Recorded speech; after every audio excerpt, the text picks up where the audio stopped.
ঢাকার মধ্য থেকে কেউ আপনারা আসেন সরাসরি ঘটনা বলতে, আমি জানি যে অনেক ঝামেলা, তারপরেও আপনারা যারা কষ্ট করে আসেন তাদের জন্য আমার সবসময় একটা অন্য রকমের মানে কৃতজ্ঞতা আমি অনুভব করি। বিশেষ করে যারা ঢাকার বাইরে থেকে আসেন, আমি তাদের নিয়ে সবসময় অপরাধ বোধে ভুগি যে তাকে রিকোয়েস্ট করে ভূত FM পর্যন্ত নিয়ে আসলাম। আমার নিজেকে মানে অপরাধী মনে হয় যে এটা কি করলাম, এত কষ্ট করে আসছেন। তো যাই হোক, ঢাকার বাইরে না হলেও একটু দূর থেকে এসছেন, ডেমরা থেকে এসছেন, তো আশা করছি তার ঘটনা আপনাদের ভালো লাগবে। আপনার নামটা একটু প্লিজ বলবেন, তারপর আপনার ঘটনায় যাব। হ্যাঁ ভাই, আমি হচ্ছি শোভন, ডেমরা অ্যানিমাল থেকে। আমাদের টিমের নাম হচ্ছে স্কোয়াড স্কোয়াড। জি, আমরা ঘটনায় যাই। ঘটনাটা আপনি যেটা বলছিলেন, আমরা প্রথম ঘটনাটা একটু শুনি। আচ্ছা ভাই, তো এই ঘটনা হচ্ছে ভাই 2006 সালের। জি, 2006 সালে মেরাদিয়া, এটা হচ্ছে একটা পোড়াবাড়ি রিলেটেড কাহিনী। তো পোড়াবাড়ির আশেপাশে মানে কিছু গ্রাম ছিল বা বাড়ি ছিল। তো আমি যে ঘটনাটা কালেক্ট করা হয়েছে আমার এক বড় ভাই ইমরান ভাইয়ের কাছ থেকে। তো ইমরান ভাইয়ের কাছ থেকে ঘটনাটা আমরা শুনেছি এভাবে যে পোড়াবাড়ির আশেপাশে একটা বাড়ি ছিল, বাড়ির একটা ছেলে ছিল। তো ছেলের নাম হচ্ছে সুমন, ওর বয়স 7 থেকে 8 বছরের মতো ভাইয়া। তো সুমন অনেকটা মানে চঞ্চল টাইপের ছেলে ছিল এবং অনেকটা কিউট ছিল। তো যার কারণে সুমনকে সবাই আদরও করতো, আবার বকাবকি তো করতোই চঞ্চলতার কারণে। তো ভাই কাহিনীটা এমন ভাবে শুরু হয় যে কোনো এক শনিবারে 12টার দিকে, দুপুর 12টার দিকে সুমন হারায় যায়। আচ্ছা, ঠিক আছে। তো সুমন হারায় যায়। আর বলে রাখা ভালো যে সুমনের বাবা মার আর কোনো সন্তান ছিল না, সুমন একাই তাদের সন্তান ছিল। তো অনেক তদবির করে সুমনকে তারা মানে নিজেদের ইয়েতে আনা হয়। পরে এখন সুমন হারিয়ে যাওয়ার পরে বাবা মা অনেক খোঁজাখুঁজি করে। তো খুঁজতে খুঁজতে এমন অবস্থা হয় যে 2 দিন যাবত তোকে খুঁজে পাওয়া যায় না। তো এর মধ্যে মানে যেদিন হারানো যায় ওদিনই একটা বৃদ্ধ লোক এসে বলে যে সুমনকে আমি দেখেছি পোড়া বাড়িতে। ঠিক আছে। তো পোড়া বাড়ি ওখানে খোঁজা হয়, কিন্তু পোড়া বাড়ির ওখানে আসলে সুমনকে পাওয়া যায়নি, কারণ পোড়া বাড়িটা ছিল পুরোটা দেয়াল দিয়ে ঘেরা। তো পরে ভাইয়া 2 দিন কেটে যায়। 2 দিন কেটে যাওয়ার পর একদিন সুমনের বয়সী কিছু ছেলে তো বলতেছে যে সুমনকে আমরা দেখছি। তা সুমনকে তোমরা কোথায় দেখছো? তো বলতেছে যে আমি পোড়া বাড়িতে সুমনকে দেখছি। তখন কেউ বিশ্বাস করতেছে না, কারণ ভাইয়া পোড়া বাড়ি আবার একটা কাহিনী আছে। আমি ছোট করে কাহিনীটা একটু যদি বলেন তো বলতে পারি। বলেন প্লিজ। পোড়া বাড়ির কাহিনীটা হচ্ছে এরকম যে পোড়া বাড়িটা ছিল 3 জন সন্ন্যাসী। তো 3 জনের মধ্যে 2 জন ছিল মহিলা, একজন বৃদ্ধ আর একজন নারী, আরেকটা ছিল পুরুষ। তো তারা শুধু সন্ন্যাসের জন্যই আর কি বাসায় থাকতো। তো তারা এখানে ধ্যান করতো। তো একদিন দেখা গেল যে বাড়িটায় আগুন লেগে গেছে। আগুন লেগে যাওয়ার পরে বাড়িটা যখন মানে আগুন নিভানো হলো, তো নিভানোর পরে আর বাড়ির ভেতরে কোনো লাশ খুঁজে পাওয়া যায়নি ভাইয়া। তো এতে হয়েছে যে গ্রামের লোকজন বিভিন্ন ধরনের মতামত দিছে যে হতে পারে যে লাশটা হতে পারে তারা সন্ন্যাস করতে করতে গায়েব হয়ে গেছে বা কিছু একটা হয়েছে। আবার কেউ কেউ বলতেছে যে বাড়িটা তারা সকালে আগুন লাগে তারা গ্রাম ছেড়ে চলে গেছে। আর বাড়িটা ছিল আপনার চারপাশে দেয়াল দিয়ে ঘেরা। আচ্ছা, দেয়াল দিয়ে ঘেরা, এত উঁচু দেয়াল যে এখানে একটা 7-8 বছরের বাচ্চার তো যাওয়ার প্রশ্নই আসে না। প্লাস হচ্ছে আমাদের মতো বয়সের ছেলেদের মেয়েদের যেতেও ওখানে অনেক কষ্ট হয়ে যাবে। আচ্ছা, তো ভাই কাহিনীতে আসি। তো যখন 2টা ছেলে বললো যে সুমনকে আমরা দেখেছি ওই বাসায়, তো কেউ বিশ্বাস করতেছে না। তো এমন সময় ওর সুমনের মামা যে ছিল সে কাহিনীটা মোটামুটি বললো যে আচ্ছা ঠিক আছে, যেহেতু তোরা দেখছিস তা আমি যাই দেখি। সে তার 4-5 জন লোক নিয়ে গেল, বাড়ি দেয়াল টপকে ভিতরে গেল। তো ভিতরে যাওয়ার পরে ভাইয়া সে সারা ঘর তন্ন করে খুঁজলো, কিন্তু কোথাও পেলো না। 1তলা 2তলা ছিল, 2তলাটা ছিল হচ্ছে একটা টিন শেডের, কিন্তু উপর থেকে টিন মানে পোড়া বাড়ি তো টিন কিছু ছিল না। তো পুরা বাড়িটা তন্ন করে খোঁজার পরেও সুমনকে পাওয়া গেল না। তো যখন তারা ব্যাক করে চলে আসে, এমন সময় একটা বৃদ্ধ লোক বলতেছে যে আমি টয়লেটের কাছে কিছু একটা দেখতেছি। আচ্ছা। তো টয়লেটের কাছে যে দেখা হলো যে একটা বাচ্চা উলঙ্গ ভাবে বসে আছে। আচ্ছা, ঠিক আছে। তো এই জিনিসটা দেখার পর বাচ্চাকে ডাক দেওয়া হলো, কিন্তু বাচ্চা কোনো রেসপন্স করতেছে না এবং কাউকে চিনতে পারতেছে না।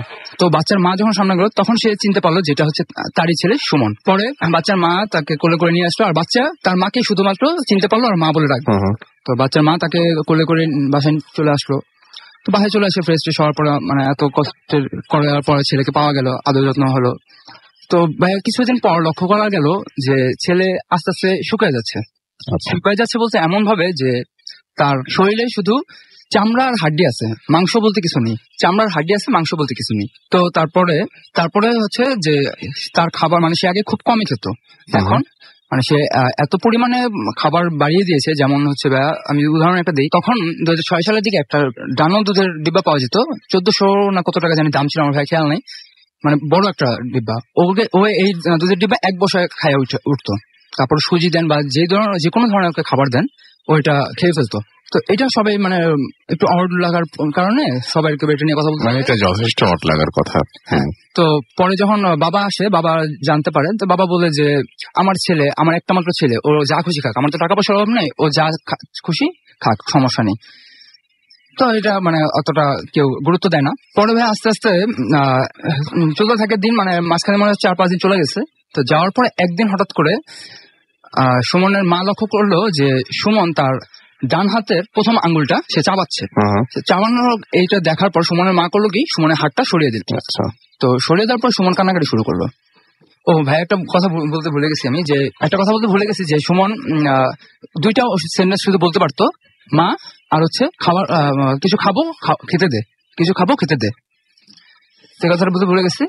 তো ও দেখা যেত যে মানে যখন ওকে খাবার দেওয়া হতো না বা কিছু হতো না, তো ও আঙ্গুল চাবাচ্ছে। তো এই আঙ্গুল চাবানোর ফলে পরে এটা ওর হাত সরাই দিল, কান্নাকাটি করতো। পরে হচ্ছে আবার ওর মা যখন আঙ্গুলটা মুখে দিয়ে দিত, তখন আবার সব চুপ, ঠিক আছে। আচ্ছা। তো ওদিন রাত্রের বেলা সুমনকে বিছানায় যখন ঘুম পাড়ানো হলো, তখন দেখতেছি সে ওই আঙ্গুল চাবাতে চাবাতে ঘুমিয়ে পড়ছে। পরে সকালবেলা যখন সুমনের মা উঠলো, তো সে চলে গেল ওয়াশরুমে ফ্রেশ ট্রেশ হয়ে। যখন সে রুমের ভেতরে আসলো, এসে সে একটা বিকট একটা চিৎকার দিল। চিৎকার আশেপাশের লোকজন চলে আসলো। কাহিনীটা শুরু হলো এখান থেকে, যে লোকজন আসার পরে যা দেখলো যে সুমন তার ডান হাতের ছোট আঙ্গুলটা বাদে এবং হাতের কবজির যে মোটা হাড্ডিটা থাকে, সেই হাড্ডিটা সে খেয়ে ফেলছে। মানে 4টা আঙ্গুল আর হাতের কবজির হাড্ডি খেয়ে ফেলছে এবং সে এখনো চাবাচ্ছে, হাতের এই জায়গাটা সে এখনো চাবাচ্ছে। তো এই জিনিসটা দেখার পর সবাই তো মানে হাহাকার করতে লাগলো। তো সুমনের দাদি এসে সুমনের হাতটা সরিয়ে দিল মুখ থেকে। সরিয়ে দেওয়ার পরে ও কান্নাকাটি শুরু করলো, মানে কামড়াতে আসলো। আর ভাই একটা জিনিস সে খেয়াল করলো, যে সে যে তার হাত খেয়ে ফেলছে, কিন্তু বিছানার উপরে 2 ফোঁটা ব্লাড ছাড়া আর কোনো রক্ত নেই। 2 ফোঁটা রক্ত বিছানার উপরে আছে। তো এই জিনিস দেখার পরে মানুষকে কামড়াতে আসার চেষ্টা করতেছে। তখন তাকে বেঁধে ফেলা হলো খাটের সাথে, বাম হাত বেঁধে ফেললো, 2 পা বেঁধে ফেললো। ডাক্তার আনা হলো। তো ভাই ডাক্তার আসার পর ডাক্তার তার বাম হাতে মানে 200 থেকে 300 বার ঘা করলো, কিন্তু কোনো রগ তার হাতে খুঁজে পাওয়া যাচ্ছিল না, যে সে ইঞ্জেকশন দিয়ে ওকে অবশ করবে বা কিছু একটা করবে। তো যখন খুঁজে পাওয়া যাচ্ছিল না, তখন সুমনের বাবা মা মানে অতিষ্ঠ হয়ে গিয়ে বললো যে বাদ দেন, আমার ছেলেকে আর কষ্ট দেওয়া লাগবে না, যদি মরে যায় আমার কোনো আপত্তি নেই। এই কথা বলে সে ডাক্তারকে বিদায় করে দিল। তো ডাক্তার চলে গেল। তো ইমরান ভাইয়ের যে কাহিনী বলতেছিলাম, ইমরান ভাই তখন আবার স্পটে ছিল। ইমরান ভাই তখন লক্ষ্য করলো ছেলের চোখের দিকে তাকাইলো। চোখের দিকে তাকাই দেখলো কি, যে ভাইয়া মানুষ মারা গেলে বা ধরেন আমি যদি একটা মাছের বানানো, যে মাছ যদি মারা যাওয়ার পর ভেসে ওঠে পানিতে, তখন মাছের চোখটা একটা সাদা ফ্যাকাশে একটা রূপ হয়ে যায়। তো ওই ছেলের চোখটা এরকম ফ্যাকাশে একটা রূপ হয়ে গেছে। তো সেই চোখ দেখার পরে সে আর সাহস করে তার হাত দেখার চেষ্টা করলো না। সে তাড়াতাড়ি চলে গেল একটা মাদ্রাসায় মাওলানা বা মৌলভীকে ডাকতে। তো মৌলভী যখন বাসায় আসলো, তাকে যখন হাতটা দেখানো হলো, হাতটা দেখানোর পরে সে ওরে বাবারে বলে চলে গেল এখান থেকে, যে এই কাজ আমার পক্ষে করা সম্ভব না। পরে তাকে যখন ধরা হলো, সে বললো যে এটা গ্রামে একটা মহামারী ঢুকছে, অনেক অনেক ক্ষতি করতে পারে, এই কাজ আমি কেন, কেউই করতে পারবে না, আমার মাফ করে দেয়, আমার বাচ্চার অনেক ইচ্ছা আছে, এই বলে সে চলে গেল। তো ভাইয়া তখন সময়টা ছিল হচ্ছে আপনার সবে বরাত থেকে রোজার মাঝখানে যে 15 দিনের মধ্যে একটা গ্যাপ থাকে, ওই সময়টা। তো ওই সময় আবার বাইরের কান্ট্রি থেকে আমাদের দেশে ইসলাম প্রচারের জন্য কিছু লোক আসতো। তো তাদের একটু বর্ণনা দিতে গেলে এরকম, যে তারা ছিল 15 জনের একটা টিম, 15 জনের টিম। তাদের বড় মানে যে সবচেয়ে মানে যে মেন ছিল, তার দাড়ি ছিল আপনার হাঁটু পর্যন্ত, ঠিক আছে। তো হাঁটু পর্যন্ত দাড়ি ছিল। আর যে সবচেয়ে ছোট মানে ছিল, তার দাড়ি ছিল পেট পর্যন্ত। তো এরকম 15 জন তারা এমন ভাবে চলাফেরা করতো যে তাদের দেখলে মনে হতো তারা একজন আরেকজনের ব্যাকআপ হিসেবে কাজ করতেছে। মানে কেউ কোথাও একা একা যেত না, সবাই দুইজনই মানে 15 জনই একসাথে তারা যা কিছু করতো একসাথে করতো।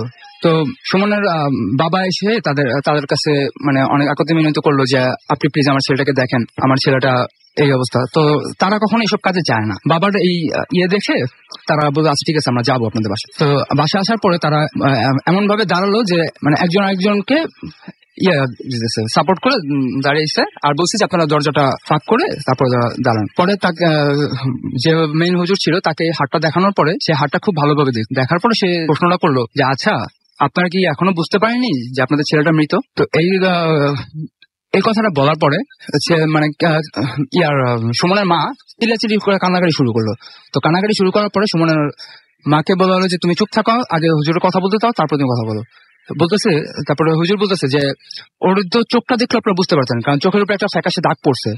এই দাগটা হচ্ছে কেউ মারা গেলে পরে, ও তো শনিবার দিন যেদিন হারায় গেছিল সেদিনে ও মারা গেছে। তো মারা গেছে কিভাবে সেটা ঘটনা সেভাবে বললো যে শনিবার দিন একটা পিশাচ শ্রেণী কিছু একটা ওকে খেয়ে ফেলছে, মানে ওর ভিতরে ঢুকে ওর রক্ত খেয়ে ফেলছে। তো রক্ত খেয়ে ফেলার ফলে ও ওই দিনে মারা গেছে, কিন্তু পিশাচটা ওর ভিতরে ঢুকে আছে। কারণ হচ্ছে ও চাইছিল যে গ্রামে ঢুকে আরো কিছু বাচ্চাদের ক্ষতি করবে, কিন্তু সে ক্ষতি করতে পারেনি, কোনো উপায় পায়নি ক্ষতি করার, কারণ বাচ্চাটাকে খুব আদর করে মানে বাসায় রাখা হয়েছে, কারণ অন্য বাচ্চাদের সাথে খেলতে দেওয়া হয়নি, কিছু হয় না। তারপরে দেখা গেল যে তো এখন সে কারো ক্ষতি করতে না পেরে সে বলতেছে যে মানে সে চলে যাওয়ার আগে সে যে গ্রামে এসেছিল এটা একটা প্রমাণ রাখার জন্য সে বাচ্চার হাতটা খেয়ে ফেলছে, এবং এই প্রমাণ রাখার জন্য সে কাজটা করছে, ইনশাল্লাহ আর কোনো ক্ষতি করবে না, আমি আজকের মতো আসি, এই বলে হুজুরটা চলে গেল। তো ওই দিন রাত্রি ভাইয়া বাচ্চাটা সুমন মারা গেল। তো মারা যাওয়ার পরে সুমনকে কবর টবর দেওয়া হলো।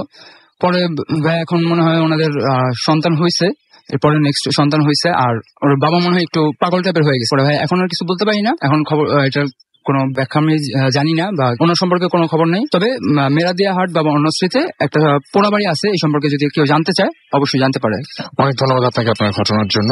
আমরা পরবর্তী ঘটনায় যাব, এবং আমাদের সঙ্গে আমার কাছে এই মুহূর্তে যে ঘটনাটি রয়েছে সেটি আপনারা সবাই দেখেছেন যে আমাদের ফেসবুকের যে পেজটা রয়েছে ভিডিও ফুটির ভূত এফএম, সেই পেজে আমরা একটা ছবি আপলোড করেছিলাম আজ এই মাসের 24 তারিখে, এবং 24 তারিখে দুপুরে যে ছবিটি আপলোড করেছিলাম সেখানে আপনারা অদ্ভুত দুটো ছবি দেখতে পেয়েছিলেন, এবং আমরা জিজ্ঞেস করেছিলাম যে ছবিটি কিসের, আপনারা বলতে পারবেন কিনা, এবং আমাদের একজন লিসেনার মালয়েশিয়া থেকে এই ছবিটি পাঠিয়েছিলেন, আপনাদেরকে বলেছিলাম, এবং আমরা সেই ঘটনাটির জন্য অপেক্ষা করছি সেটাও বলেছিলাম, এবং সেই ঘটনাটি আমাদের হাতে এসে পৌঁছায় তার 2 দিন পরে বা 2 দিন পরে বা 3 দিন পরে বোধ হয়। তো আমরা এই ঘটনাটা পাই এবং আপনাদেরকে সেই ঘটনাটা শোনাতে চাই। তবে তার আগে কিছু এসএমএস পড়ে আসি। আমি দেখতে পাচ্ছিলাম যে গোলাপ জল আচ্ছা আমাদের সাথে এসএমএস করেছেন, আমি বুঝিনি। আচ্ছা, গোলাপ জল, তারপরে হচ্ছে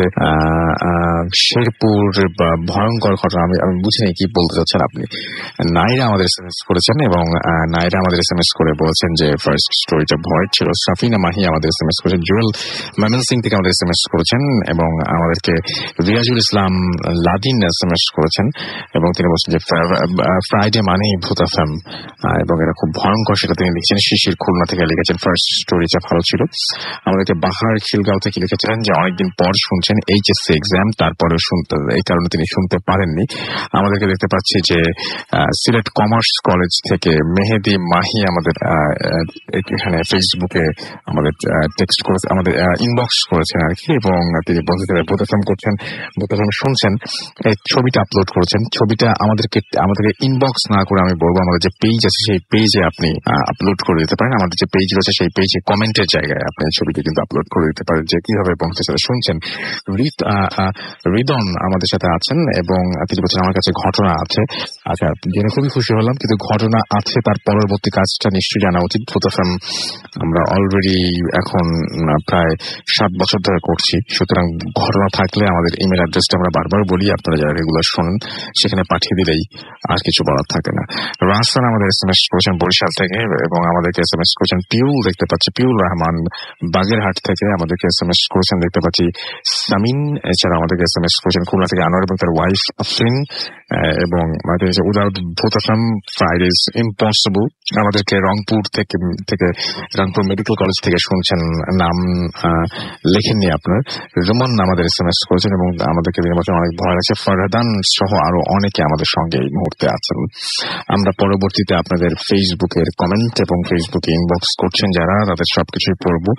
আপাতত আমরা ঘটনায় যাই, এবং যে ঘটনাটি পাঠিয়েছেন ছবিটা আপনারা ফেসবুকে চান www.facebook.com/bhutfm.russell, which is BHWTFM.RUSSELL। এখন এই ফেসবুকের পেজে যে ছবিটা দেখুন, এবং তারপরে ছবির দিকে তাকিয়ে ঘটনাটা শুনুন। আশা করছি আজকে আপনাদের এই ঘটনাটা অনেক ভালো লাগবে। লিখছেন যে হ্যালো রাসেল ভাইয়া, আমি প্রথম ঘটনার সাথে যে ছবিগুলো শেয়ার করেছিলাম সেই ছবির ঘটনাটি আমি ভূত এফএমে শেয়ার করছি। মালয়েশিয়া আর ইন্দোনেশিয়াতে পন্টিয়ানাক, যার অর্থ উইচ, এই ওয়ার্ডটা প্রায় সবার কাছেই কম বেশি পরিচিত। আপনি চাইলে আপনি দেখতে পারেন ইন্টারনেটে এবং এ সম্পর্কে আরো ডিটেলস তথ্য, মানে ডিটেলস সবকিছু জানতে পারেন। এবং আমি আগেই বলেছি যে এখানকার একটি মিথ প্রচলিত আছে যে মেয়েরা বাচ্চা জন্মের আগে যদি মারা যায় তারা মৃত্যুর পর উইচে পরিণত হয়, যাকে কেউ কেউ ফিমেল ভ্যাম্পায়ার বলে থাকে। এখানকার মানুষজন বিলিভ করে যে এরা কলা গাছে থাকে বা তার সাথে এর কোনো সম্পর্ক আছে। ছবিতে যে নেইলটা আপনি দেখা যাচ্ছে সেটা এর মাথা থেকে গলা পর্যন্ত গেঁথে আটকে ক্যাপচার করা হয়। অনেক মালয়েশিয়ান এখনো রাতের বেলা ঘরের বাইরে বারান্দায় কাপড় শুকাতে দেয় না, কারণ তারা মনে করেন যে এরা যে কাপড়ের থেকে গন্ধ শুকে ওই ব্যক্তির রক্ত টেনে নেয়। আমি দুইটা ঘটনা বলবো। এর মধ্যে প্রথম ঘটনাটি মালয়েশিয়াতে বহুল আলোচিত একটি ঘটনা, আর দ্বিতীয় ঘটনাটি একটু ইরিলেটেড। আমার ফ্রেন্ড ঘটনাটি যেভাবে আমাকে পাঠিয়েছে সেভাবেই আমি বাংলায় ট্রান্সলেট করে লিখছি। এই ঘটনাটি নিয়ে মালয়েশিয়া মিডিয়াতে অনেক রকমের কথা ওঠে। যারা বিলিভ করে তারা সবাই বিশ্বাস করে এটা একটা প্যারানর্মাল ঘটনা, আর যারা নন বিলিভার তারা মনে করে এটা একটা মার্ডার। আমি সরাসরি ঘটনায় চলে যাচ্ছি। এই ঘটনাটি ঘটেছিল একটি মালয় কাপলের সাথে, এবং যাদের একটি ছোট বাচ্চাও ছিল। তারা তাদের গ্রামের বাড়িতে যাচ্ছিল। তখন মালয়েশিয়াতে কোনো একটা ফেস্টিভ্যালের সময় ছিল, তাই হেভি ট্রাফিক অ্যাভয়েড করার জন্য তারা রাতে দেরি করে রওনা দিল। প্রায় রাত 2টা নাগাদ তারা কারাক হাইওয়েতে একটি টানেলের কাছাকাছি জায়গায় পৌঁছায়। টানেলের ঢোকার আগের প্রায় 1 কিলোমিটার রাস্তার এক পাশে শুধু পাহাড় আর অন্য পাশে ঘন জঙ্গলে ঢাকা। পাহাড়ি রাস্তা হওয়ার কারণে খুব একটা প্রাইভেট কার ওখানে যায় না।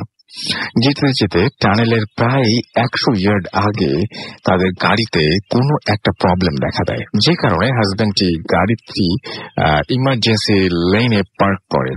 এরপর হাজবেন্ড তার ওয়াইফকে বলে যে ভেতরে অপেক্ষা করতে। সে বাইরে গিয়ে দেখে যে কি সমস্যা। মহিলাটি তার বাচ্চা সহ অনেকক্ষণ ধরে গাড়ির ভেতরে অপেক্ষা করতে থাকে। গাড়ির ইঞ্জিন কভার উপরে উঠিয়ে রাখার কারণে সে কিছু দেখতে পাচ্ছিল না যে তার হাজবেন্ড কি করছে। এভাবে কিছুক্ষণ বসে থাকার পর সে হঠাৎ লক্ষ্য করলো চারপাশে কোনো একটা সারা শব্দ নেই। তখন সে একটু চিন্তায় পড়ে যায়। এরপর হঠাৎ করেই তার বাচ্চাটি কান্না শুরু করে। কোনোভাবেই বাচ্চাটির কান্না থামানো যাচ্ছিল না। ঠিক সেই সময় 2টা পুলিশের গাড়ি পাশ দিয়ে খুব স্লো ভাবে ক্রস করছিল, যেটা দেখে মহিলাটি মনে করে যে তারা হয়তো গাড়ি থামাবে। কিন্তু পরক্ষণেই তারা তাদের গাড়ির স্পিড বাড়িয়ে সামনে চলে যায় এবং তারা টানেলের মুখে লাইটের কাছাকাছি গিয়ে হার্ড ব্রেক করে গাড়ি থামায়। তখন মহিলাটি শুনতে পায় পুলিশগুলো ওখান থেকে তাকে ডাকছে গাড়ি থেকে বের হয়ে তাদের দিকে দৌড়ে চলে আসার জন্য। মহিলাটি খুব ভয় পেয়ে যায় এবং বাচ্চাটিকে কোলে নিয়ে সে দ্রুত পুলিশগুলোর দিকে হাঁটা শুরু করে। তখন পুলিশগুলো তাকে বলে যে পেছনে ফিরে না তাকাতে। মহিলাটি কিছু দূর যাওয়ার পর খুব দ্রুত হাঁটা অবস্থায় তার হাজবেন্ডের কথা চিন্তা করে পেছনে ঘুরে তাকায় এবং সে যেটা দেখলো সেটা ছিল বিভৎস ভয়ঙ্কর এক দৃশ্য। সে দেখলো 3টি পন্টিয়ানাক ভাসমান অবস্থায় আছে এবং একটি তার হাজবেন্ডের মাথা থেকে রক্ত চুষে খাচ্ছে আর বাকি 2টো দেহ থেকে রক্ত খাচ্ছিল। পুলিশম্যানগুলো যখন দেখলো যে মহিলাটি এই দৃশ্যটি দেখছে, তাদের মধ্যে থেকে 2জন তাকে টেনে গাড়ির দিকে নিয়ে আসে এবং বাকিরা ওই 3টি পত্নিয়ানাককে লক্ষ্য করে গুলি করে এবং তৎক্ষণাৎ সেখান থেকে ভ্যানিশ হয়ে যায়। কিন্তু অদ্ভুত ব্যাপার হলো পুলিশগুলো যখন লাশের কাছে যায় তারা দেখে যে সেখানে মাথা ছাড়া দেহটি পড়ে আছে, কিন্তু দেহে কোনো রক্তের চিহ্ন নাই। পরবর্তীতে তারা সেই বৃদ্ধ মহিলা, যে মহিলা তার এবং আর 7 জন পুলিশ তাদেরকে সাক্ষী করে কেসটি ক্লোজ করে দেয়া হয়, হাইওয়েতে ওই প্লেসটি সিল করে দেয়া হয়। এই ঘটনাটি এবং এর পরবর্তী যে ঘটনা, সেই ঘটনাটি হচ্ছে ছবির ঘটনা, অর্থাৎ যেটা আপনারা ছবিতে দেখছেন, যেটা সেন্ড করেছিলাম আমি আপনাকে, যেটাকে পন্টিয়াক নাক বা উইচ যেটাই আপনি বলতে চান বলতে পারেন। এই ঘটনাটি ঘটে, প্রথম ঘটনাটি ঘটার বেশ কিছুদিন পর আশেপাশের কোনো এক গ্রামে। ঘটনাটি যে মেয়ের সাথে ঘটে, সে ওই গ্রামেরই এক রিলেটিভের বাসায় বেড়াতে যায়। সেখানে যাওয়ার পর তার ফার্স্ট যে এক্সপিরিয়েন্স হয়েছে সেটা হলো রেস্ট্রিকশন। তার রিলেটিভ প্রথমেই তাকে ওয়ার্ন করে এবং ওয়ার্ন করে দিল যে রাতের বেলা বাইরে যাওয়া যাবে না, বাট কোনো কিছু এবং কেন কি জন্য সেটা তাকে বলা হয়নি। প্রথমে ব্যাপারটা উইয়ার্ড মনে হলেও পরে তাদের বাসার লোকজনের কিছু অদ্ভুত আচরণ কিছুটা ভয় পেয়ে যায় সে। যেমন সে দেখলো যে প্রতি রাতেই ওই বাসার এক আন্টি ডিনারের পর কিছু খাবার খোলা পাতায় করে ব্যাগ ডোরের বাইরে রেখে আসতো এবং ঘুমানোর আগে ওই ব্যাগ ডোরটি একটি লোহার চাপাতি গেঁথে রাখতো। এই ব্যাপারে সে জানতে চাইলেও কেউ তাকে কিছু বলতে চায় না। একদিন সন্ধ্যার ঘটনা, চারিদিকে অন্ধকার হয়ে এসেছিল। এমন সময় একজন মহিলার ডাকাডাকি আর আওয়াজ শোনা যায়। সবাই ঘর থেকে বের হয়ে দেখে যে এক মহিলা দাঁড়িয়ে আছে। সে বলে যে তার ফোনের নেটওয়ার্কে প্রবলেম হচ্ছে, তাই কাউকে কলও করতে পারছে না, তার একটু হেল্প দরকার। মহিলাটি বলে যে তারা পাশের হাইওয়ে দিয়ে গাড়িতে যাচ্ছিল এবং মাঝপথে গাড়ি নষ্ট হয়ে গেছে, আশেপাশে কিছুই নেই, অন্ধকার, বাড়ির লাইট দূর থেকে দেখে সে হেল্পের জন্য এখানে এসেছে। আর তার হাজবেন্ড গাড়ির ওখানেই একটা একা গাড়িতে ঠিক করার ট্রাই করছে। এই কথা শোনার সাথে সাথে তার রিলেটিভ বলে যে কাজটা আপনি ঠিক করেননি, আপনার হাজবেন্ডকে এরকম একটা জায়গায় ফেলে এসে আপনি ভুল করেছেন। এরপর তার রিলেটিভ মহিলাটিকে নিয়ে একটু অপেক্ষা করতে বলে। আশপাশ থেকে কিছু লোকজন জড়ো করে এবার সেখানে একজন বৃদ্ধ ধার্মিক লোককে খবর দিয়ে নিয়ে আসে এবং সে দেখতে পায় যে ওই বৃদ্ধ লোকটির হাতে একটি ব্যাগ। এরপর বাকি সবাই, কেউ চাপাতি, কেউ লাঠি নিয়ে ওই মহিলা আর ওই বৃদ্ধ লোকটি সহ সেই হাইওয়েতে রওনা দেয় এবং সেও অন্যদের সাথে পিছু পিছু যেতে থাকে। তাদের সবাইকে সেই বৃদ্ধ লোকটি একদম চুপচাপ থাকতে বলে, যেন কেউ কোনো আওয়াজ না করে। আস্তে আস্তে তারা হাইওয়েতে গাড়িতে খুব কাছাকাছি চলে আসে। হঠাৎ তারা দেখতে পায় যে গাড়ির পাশেই স্ট্রিট ল্যাম্পের ঠিক নিচে লোকটা লাশ পড়ে আছে, আর কিছু দূর একটা সেই লাশের বুকের ওপর, কিছুটা ওই লাশের বুকের উপরে বসে আছে। এটা দেখেই ওই মৃত লোকের ওয়াইফ চিৎকার করে ওঠে আর এই পরে সেই জিনিসটা তাদের দিকে ঘুরে তাকায়। তারা যেটা দেখে সেটা ছিল যে খুব বাজে ভয়ঙ্কর জিনিসটা ছিল একটি মেয়ে, তার লম্বা চুল। তখন সাথে সাথে সেই বৃদ্ধ লোকটি কোরআন থেকে কিছু আয়াত পড়তে পড়তে জিনিসটার দিকে এগোতে থাকে। যখন লোকটি কোরআন পড়ছিল তখন ওই জিনিসটা হঠাৎ করেই কেমন ভাবে যেন কাঁপতে থাকে। যখন লোকটি আয়াত পড়তে পড়তে একদম কাছে চলে যায় তখন জিনিসটি তাকিয়ে থামতে ইশারা করে। ঠিক ওই মুহূর্তে সেই বৃদ্ধ লোকটি তার ব্যাগ থেকে একটি বড় নেইল বের করে সজোরে ওই জিনিসটার মাথা গেঁথে দেয় এবং এরপর সাথে সাথেই ওইখানে একজন লোক চাপাতি দিয়ে কোপে তার মাথা কেটে ফেলে। সবার সামনেই এই জিনিসটা, এই ফিগারটা গায়েব হয়ে যায়, শুধু মাথাটা থেকে যায় এবং যেটা এরপর বৃদ্ধ লোকটি ব্যাগ থেকে একটি জারের ভেতরে ঢুকিয়ে দেয়। এর কিছু সময় পর খবর পেয়ে পুলিশ সেখানে আসে এবং তারা ডেড বডি উদ্ধার করে। এর পরের দিনে মেয়েটি তার ফ্যামিলি সহ সেখান থেকে চলে যায় আর সাথে নিয়ে যায় এই বটলে বন্দী পন্টিয়ানাক পন্টিয়ানাকের ফটো। এবং এই ছিল আমার ঘটনা। হয়তো অতটা গুছিয়ে লিখতে পারিনি, এবং পছন্দ হলে পড়ে শোনাবেন। আমার মালয় ফ্রেন্ডটা আমাকে একটা কথাই মেনশন করে দিয়েছে যে believing is your choice, but don't love at Pontianak তো আমার মনে হয় সেটাই যে মানে এই যে এক একটা জায়গায় এক একটা মানে ব্যাপার থাকে, এবং এটা আপনার মানে একেবারেই এটাকে অবজ্ঞা করা বা এরকম করার কোনো কারণ নেই। এবং আশা করছি যে আপনাদেরও অনেক আনন্দ লেগেছে, ভালো লেগেছে এই ঘটনাটি শুনে, এবং অনেক ভয় পেয়েছেন আপনারা। আমরা চলে যাব পরবর্তী ঘটনা, তবে তার একটা ছোট বিরতি নিতে হবে। বিরতির পরে আবারও ফিরে আসবো এবং আমরা আসবো নতুন ঘটনা নিয়ে। সেই পর্যন্ত আমাদের সঙ্গে থাকুন। তার আগে জানিয়ে দিয়ে আমাদেরকে SMS করতে হলে মোবাইলের মেসেজ অপশনে গিয়ে টাইপ করুন ফুর্তি FORT, ফুর্তি স্পেস আপনার নাম স্পেস আপনার মেসেজ পাঠাবেন 9840 নাম্বারে। আমাদের ইমেইল করতে চাইলে আমাদের ইমেইল অ্যাড্রেস হচ্ছে bhootfm@radiofurti.fm, which is BHWFM@radiofurt.fm। বা নাম, ঠিকানা এবং ফোন নাম্বার সহ আপনার জীবনে ঘটে যাওয়া বা আপনার জানা সেটা ঘটনা লিখে পাঠিয়ে দিন আমাদের কাছে। ঘটনার শুরুতে অবশ্যই উল্লেখ করুন যে ঘটনাটি আপনি স্টুডিওতে শেয়ার করতে চান, নাকি আপনি চান আপনার ঘটনা আমরা পড়ে শোনা। যারা দেশের বাইরে রয়েছেন তারা সরাসরি অডিও ক্লিপ পাঠিয়ে দিতে পারেন আমাদেরকে। আমাদের দুটো ফেসবুক পেজের অ্যাড্রেস হচ্ছে www.facebook.com/radiofurti and www.facebook.com/bhootfm.russell। চলে যাচ্ছে ছোট্ট বিরতিতে। Stay tuned for Radio Furti and don't stop the Furti. Bhoot FM, the night comes alive with Ram.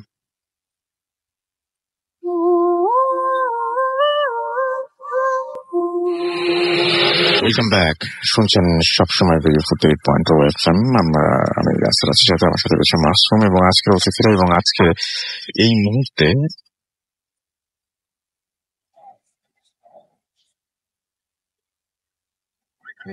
প্রবলেমটা আমরা প্রতিবার সলভ করছি, কিন্তু আমি দেখলাম যে অনেকেই, আমি আজকে এখানে বাবু ভাই এসছেন আমাদের, আজকে হাফেজ মহিউদ্দিন সাহেব আসার কথা ছিল, উনি কোনো একটা কারণে আসেননি। আমার মনে হয় যে আমরা দুজনকে দিয়ে দুরকম ব্যাখ্যা চিন্তা করেছিলাম, যে আমরা একটা সায়েন্টিফিক ব্যাখ্যা দিব, তারপরে উনি একটা ব্যাখ্যা দিবেন, তো সেটা তো সম্ভব হলো না। তবে আমি একটা জিনিস বলি যে নাম গোপন রাখবেন এরকম বলে একজন প্রবলেমের কথা বলেছেন, যে আমি পড়ালেখা ঠিক মতো মনোযোগ দিতে পারি না। আগে নামাজ পড়তাম নিয়মিত, কিন্তু এখন যেন নামাজ আকৃষ্ট করে না আমাকে, যে কোনো ক্ষেত্রে কোনো সিদ্ধান্ত নিতে পারি না। আমি কি কোনো কি সমস্যা? আমার কাছে যেটা মনে হয়েছে, আপনি অন্য যে কোনো সমস্যার চাইতে সবার আগে যেটা বলবো সেটা হচ্ছে আপনি যে কনসেন্ট্রেট করবেন কোন একটা কিছুতে, এটা কিন্তু একটা প্র্যাকটিস।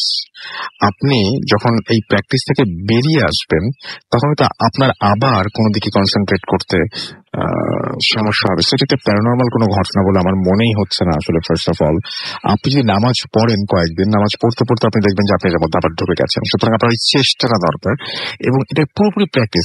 আপনি হয়তো একটু বিক্ষিপ্ত হয়ে আছেন কোনো একটা কারণে, সেটা হতে পারে আপনার পারিবারিক বা আপনার খুবই পার্সোনাল কোনো ব্যাপার, সেটা তো আমরা জানি না। বাট আপনি কোন একটা কারণে বিক্ষিপ্ত হয়ে আছেন, আপনার যেটা দরকার সেটা হচ্ছে আপনাকে মনটাকে স্থির করা, এবং তারপরে কোনো যেটা আপনার দরকার সেই দরকারের প্রতি আপনার মনোনিবেশ করা। এটাতে প্যারানর্মাল কিছু আছে বলে আমার মনে হয়। ঠিক বাবু, আমি ঠিক বলছি না? আমার কাছে মনে হচ্ছে যে এরকমই কিছু একটা বোধ হয়। অ্যাকচুয়ালি ব্যাপারটা ঠিকই, বাট নামাজের মধ্যে একটা ছোট জিনিস থাকে রাসেল ভাই, যেটা আমি নিজে এক্সপিরিয়েন্স করি। শান্তি থাকে, মানে না, নামাজটা যদি হঠাৎ করে একবার মানে মানুষ মিস করে ফেলে, হ্যাঁ, 5 ওয়াক্ত নামাজ পড়ে, দেখা যাচ্ছে এইটা এমনটা ট্রেন্ড হয়ে যায় না যে মানে ইটস লাইক প্যারানর্মাল কিছু নাই, বাট স্টিল এখানে কিছু একটা ব্যাপার আছে, মানে প্যারানর্মাল কাইন্ড অফ থিং, যে আপনাকে একটু দূরে রাখার চেষ্টা করা হয় নামাজটা থেকে। ওকে, মানে এটা আমি নিজে এক্সপিরিয়েন্স করে দেখেছি। আচ্ছা, এটা তো অবশ্যই, এটা এরকম কিছু তো হতেই পারে। আমি যেটা বলছি পরের যে প্রবলেমটা, এই প্রবলেমটাও আমি যদিও আমরা মানে আপনি ব্ল্যাক ম্যাজিক নিয়েও বলতে পারবেন, বাট আমার কাছে এটা মনে হয় যে আপনার সায়েন্টিফিক ভাবে সেটাই না, অন্য একটা কথা বলছি, অন্য একটা প্রসঙ্গ বলছি। এবং এটা দেখেন তো, আপনি সায়েন্টিফিক ভাবে যদি আমরা দেখি তাহলে ব্যাপারটা কিরকম, যে তিনি একজন লিখছেন, মীর সাখাওয়াত হোসেন, তিনি লিখছেন যে আমার সকল ভালো কাজ, বিশেষ করে লেখাপড়া, চাকরি ইত্যাদিতে খুব সমস্যা অনুভব করছি। ভালো প্রস্তুতি থাকলেও পরীক্ষাতে ভালো ফল আসে না। কিছুদিন আগে অনার্স শেষ করে বিভিন্ন জায়গায় আবেদন করেছি, অ্যাপ্লাই করেছেন তিনি, বাট কোনো রেজাল্ট আসেনি। এবং নামাজ পড়েন, কোরআন তেলাওয়াতও করেন, এবং তাকে তার কোন একজন হুজুর বলেছেন, এই জন্য আমি আর মহিউদ্দিন ভাইয়ের কোনো পরামর্শ নেওয়ার এখানে দরকার নেই, অলরেডি কথা বলছে, যদি এরপরে দরকার হয় তাহলে ডেফিনেটলি বলবো, যে হুজুর বলেছেন যে ব্ল্যাক ম্যাজিক করা হয়েছে। এবং আপনি বলছেন যে দোয়া পড়ি বা আপনি যে দোয়া করে দিতে, সেটা আমাদের মহিউদ্দিন ভাই যদি পরবর্তীতে আসেন তখন আপনাকে ডেফিনেটলি বলবো।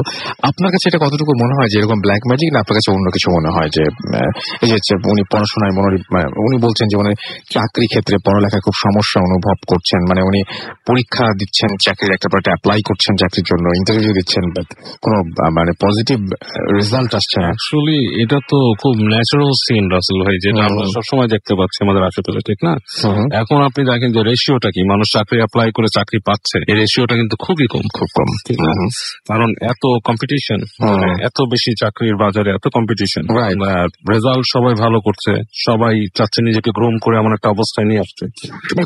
কম্পিটিশন হার্ড হয়ে গেছে এখন, মানে আমার মনে হচ্ছে প্রস্তুতিটা ওইভাবে যদি নিতে পারি সেটাই, এটা খুব স্বাভাবিক যে মানে হতে নাই পারে, মানে যে চেষ্টা চালিয়ে যেতে হবে, মানে সবকিছুতে যে ব্ল্যাক ম্যাজিকের প্রভাব এটা ভাবাটা ভালো হয় না, ঠিক হবে। আচ্ছা, যাই হোক, আমরা আমরা আমরা আপনার ঘটনায় যাই। আমরা একটা ঘটনা শুনে আসি এর মধ্যে। ওকে রাসেল ভাই, এই ঘটনাটা বেশ আগের ঘটনা, লাইক 90s এর দিকের, 90s মানে লেট 80s 90s শুরু হতে একটা সময়। আমি একটা জায়গার স্পেসিফিক নাম বলবো না, ঢাকা শহরের কোন একটা জায়গা, এবং জায়গাটা তখন ডেভেলপ হচ্ছিল, মানে এক্সপ্যান্ড হচ্ছিল, মানে জায়গাটা খুব রিনাউন্ড একটা জায়গা, এবং রিনাউন্ড জায়গাটার একটা অংশ এক্সপ্যান্ড ছিল। শুধু বলি ওখানে নদী ছিল একসময়, নদীটা ভরাট করে পরে সবাই বুঝে গেছে তৈরি করা হয়েছে, সেরকম একটা জায়গায়। নদী তো অনেক জায়গায় ভরাট করা হয়েছে, ঠিক আছে, কিন্তু ওইটা আপনি যখন বলছেন তখন সবার মাথায় প্রথমেই একটা ছবি। তো ওই এলাকাতে আমার পরিচিত আর কি এক ফ্রেন্ডের, ওর বাবা ওখানে জায়গা কিনেছিল। আচ্ছা, আরো আগে যখন জায়গা কিনেছিল তখন রাসেল ভাই যে জায়গাটা কাইন্ড অফ নদী ছিল, মানে নদী মারা যাচ্ছে এরকম একটা অবস্থা। তো ওই নৌকায় করে বাঁশ দিয়ে দেখাতো আর কি যে সব জায়গায় জায়গা হতে পারে বা এরকম হবে।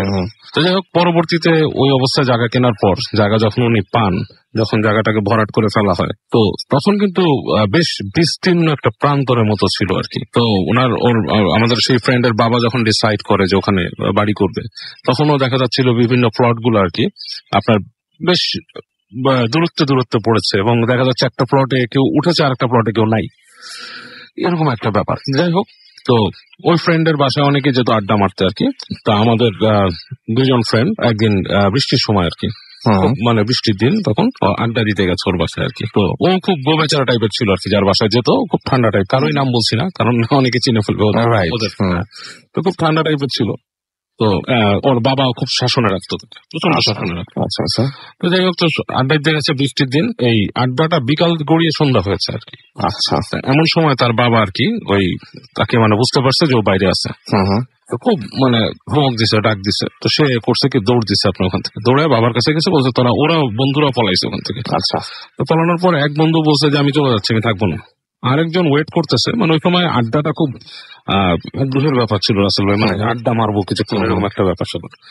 তো এক বন্ধু চলে গেছে, আর ওই আরেকটা বন্ধু করছে কি, ওই হেঁটে যে দাঁড়ায় আছে এক জায়গায়। আচ্ছা, তো ওর বাবা আবার খুঁজতে এসে মানে বিশাল মানে ধমক দিয়ে দিতে সামনে আসছে। তো এটাতে সে আরো দৌড়াইছে, এবং দৌড়াতে ওই প্লটের একটা শেষ প্রান্তের দিকে, মানে শেষ প্রান্ত ঠিক না, মানে অনেক দূরে আর কি, এরপরে কিন্তু দেখা যায় না, অনেক দূর পর্যন্ত চলে গেছে জায়গাটা।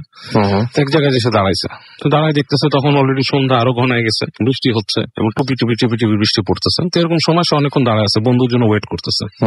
এর মধ্যে বেশ অন্ধকার হয়ে গেছে। হঠাৎ করে ও খেয়াল করলো যে পাশে একটা জায়গা ছিল, বাঁশের মতো হালকা ঘের দেওয়া আর কি, বাঁশের বেড়া দিয়ে।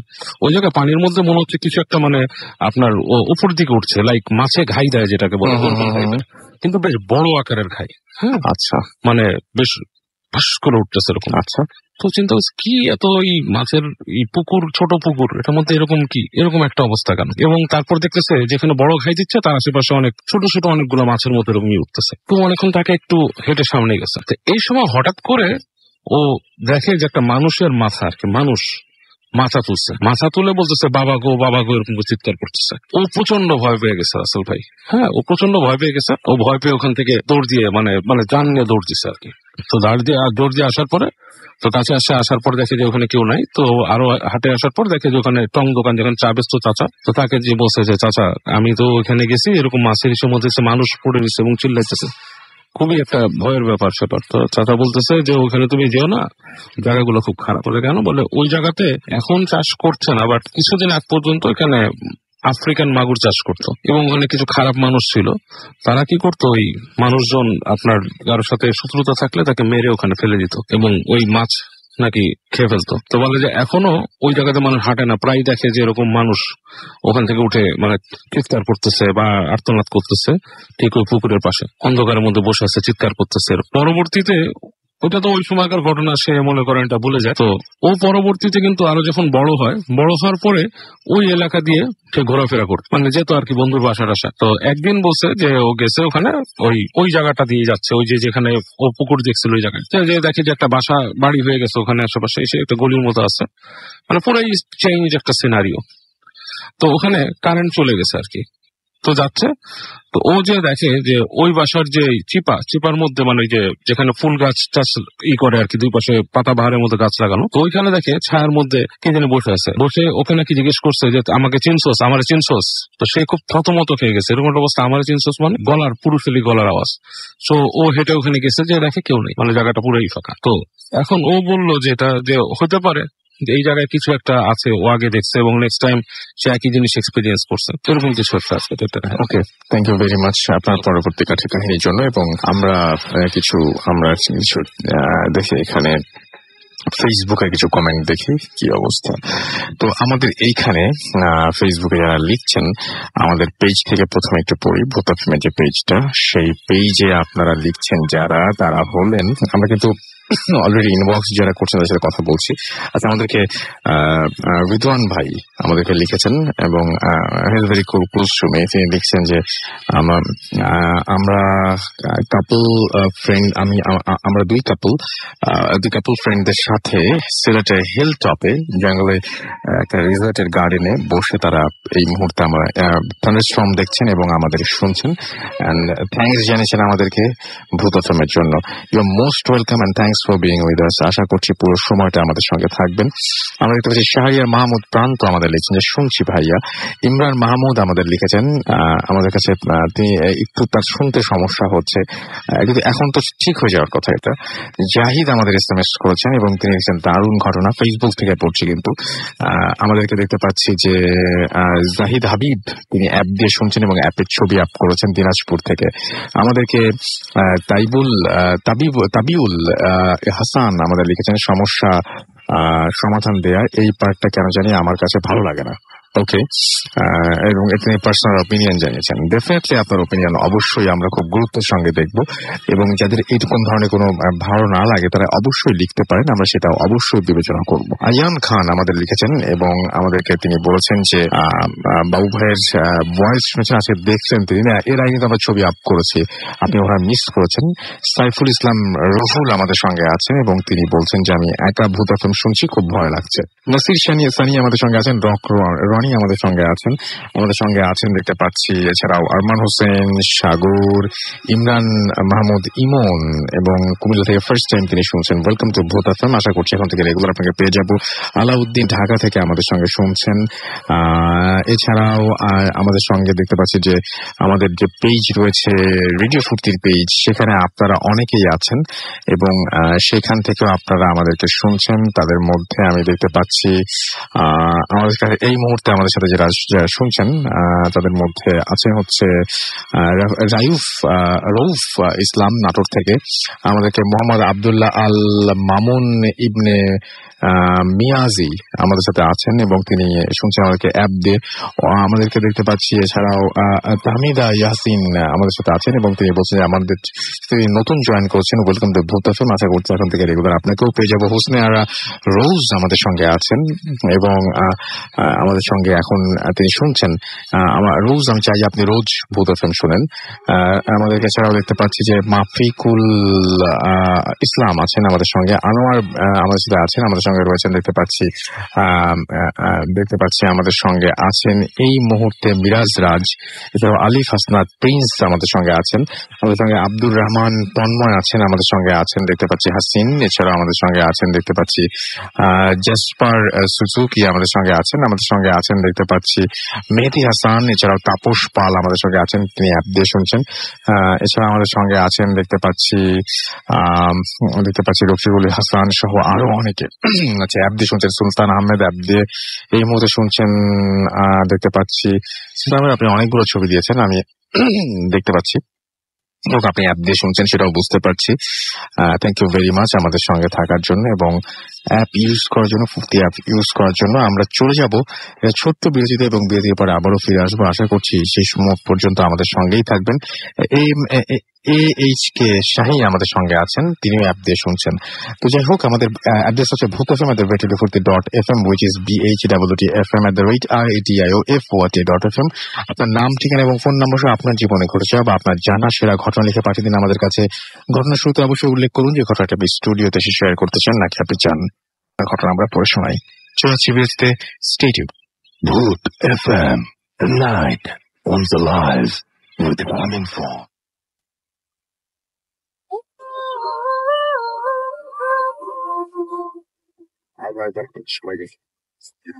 শুনছেন সব সময় রেডিও 48.0 আমি এখন তো আছি আপনাদের সঙ্গে, মাসুমও আছেন আমাদের সঙ্গে, আমাদের অতিথিরা আছেন। আমরা আবার আমাদের প্রথম অতিথির কাছে যাবো, ছোট্ট করে তার দ্বিতীয় ঘটনাটা শুনবো, খুব ছোট করে দ্বিতীয় ঘটনাটা শুনবো। আশা করছি আপনাদের ভালো লাগবে। আপনার নামটা প্লিজ একটু বলবেন, তারপর আপনার ঘটনায় যাবো আমরা। আসসালামু আলাইকুম, আমি শোভন। তো আমার যে দ্বিতীয় ঘটনাটা ঘটে হচ্ছে আমার ফ্রেন্ডের সাথে। ফ্রেন্ডের নাম হচ্ছে সোহেল। ও মাঝে মাঝে প্রায় এসে বলতো আমাকে কি আড্ডায় বসে প্রায় এসে বলতো যে বন্ধু আমি তো একটা স্বপ্ন দেখতেছি কদিন যাবত।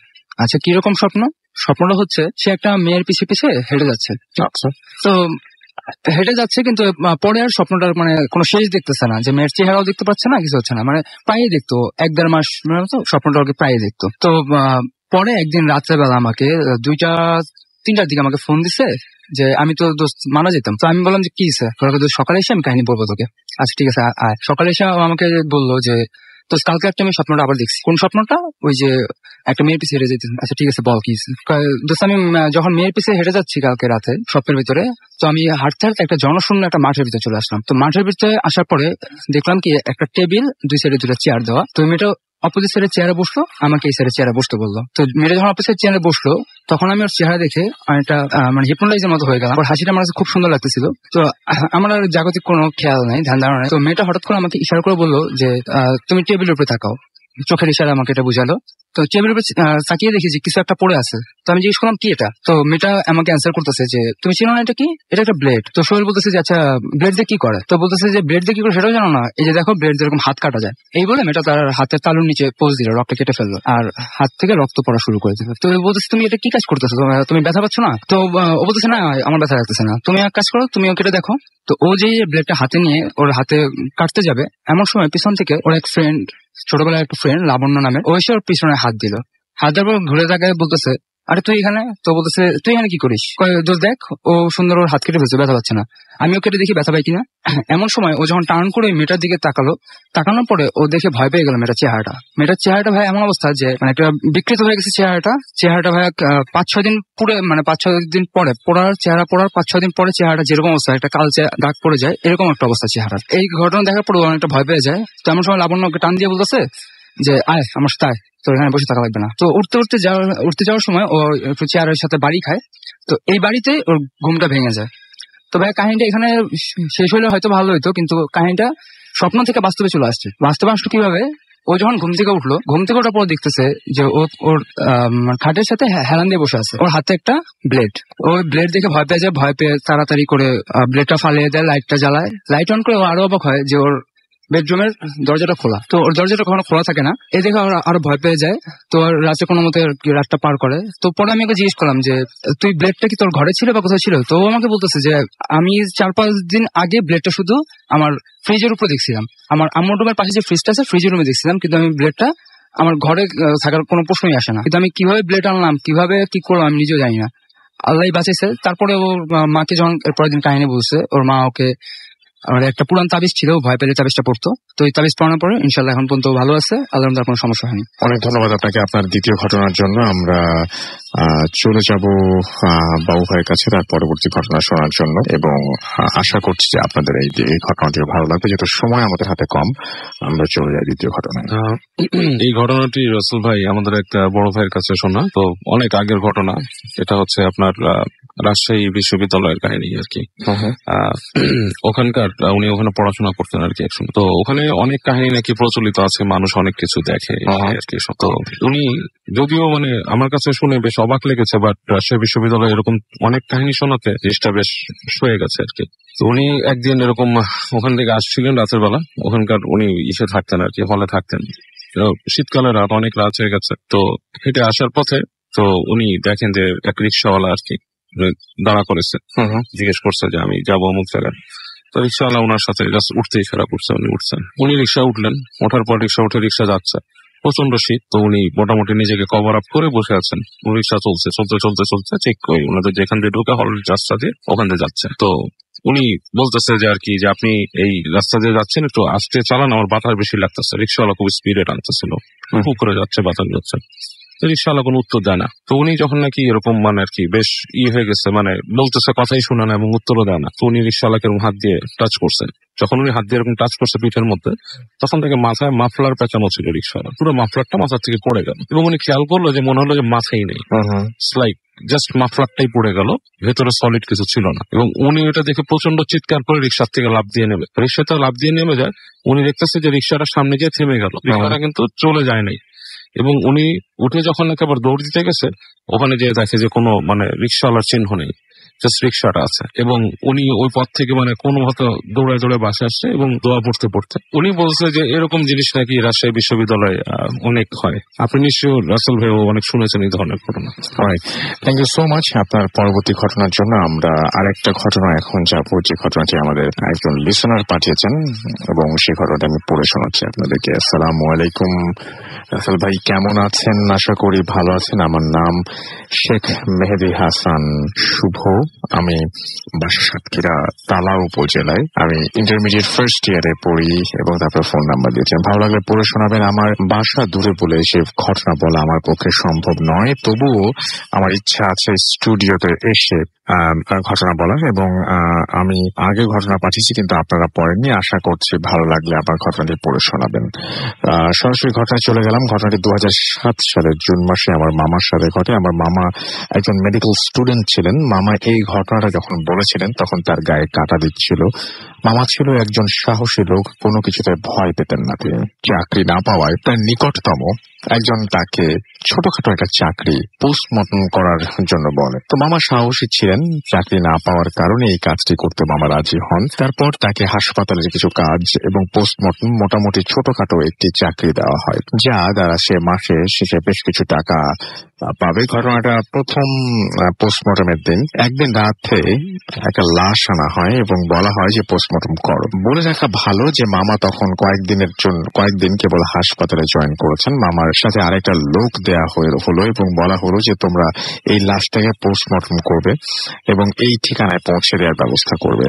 তারপর মামা লাশটা তার ঘরে নিয়ে গেলেন এবং পোস্টমর্টম করতে শুরু করলেন। এবং তারপর যে লোকটা ছিল, মামা তাকে বললেন যে তুমি তাকে একটা ছুরি নিয়ে এসো, এবং নিচের তলাতে তিনি গেলেন। এবং তখন মামা একটা লাশটার মাথার উপরে কপালের ওপরের অংশ কাটছিলেন। হঠাৎ লাশটার পাটা একটু নড়ে উঠল। মামা মনের ভুল ভাবলো এবং কিছুক্ষণ পর আবার পাটা নড়ল। এবার মামা একটু ভয় পেল, আবার কাজ শুরু করলো। কিছুক্ষণ পর মামা আর একটা ছুরি নিবে বলে পিছনের দিকে ফিরতেই ছুরি নিয়ে ঘুরে দেখে লাশটির দিকে, সেটা হচ্ছে যে লাশটা যেন নিঃশ্বাস নিচ্ছে। মামা খুব ভয় পেয়ে ঘর থেকে বেরিয়ে দৌড় দিতে গিয়ে লোকটার সাথে ধাক্কা খেয়ে পড়ে গেল। এবং মামার কাছে লোকটা বলল যে কি হয়েছে মামা, সব ঘটনা বললেন। তারপর লোকটা বলল আমার সাথে চলেন তো, আমি দেখবো। মামা গিয়ে দেখলেন যে লাশটা যেমন ছিল তেমনি পড়ে আছে। সে অবাক হয়ে গেল এবং সে বলল যে লাশটা একটু আগে উঠে নিঃশ্বাস নিচ্ছিল মামার সাথে। লোকটি বলল আপনি প্রথম লাশ কাটছেন বলেই এরকম হচ্ছে, আপনি বাসায় গিয়ে রেস্ট নিন, ঠিক হয়ে যাবে। মামা বাড়ি ফিরবেন বলে রাস্তায় এসে দাঁড়িয়ে থাকেন গাড়ি অপেক্ষায়। তখন বাজে ঠিক রাত 10:35 অনেকক্ষণ দাঁড়ানোর পর একটা সিএনজি আসলো। মামা লাশটা নিয়ে চিন্তা করছিলেন বলে চালককে না দেখেই সিএনজিতে উঠে বসলেন এবং মামা চিন্তা করছিলেন যে এবং ভাবছেন কি হলো এটা আমার সাথে। সিএনজি চালক বলল, এত চিন্তা করছেন কেন স্যার, এত চিন্তা করছেন কেন স্যার, এসব নিয়ে চিন্তা করে কি হবে?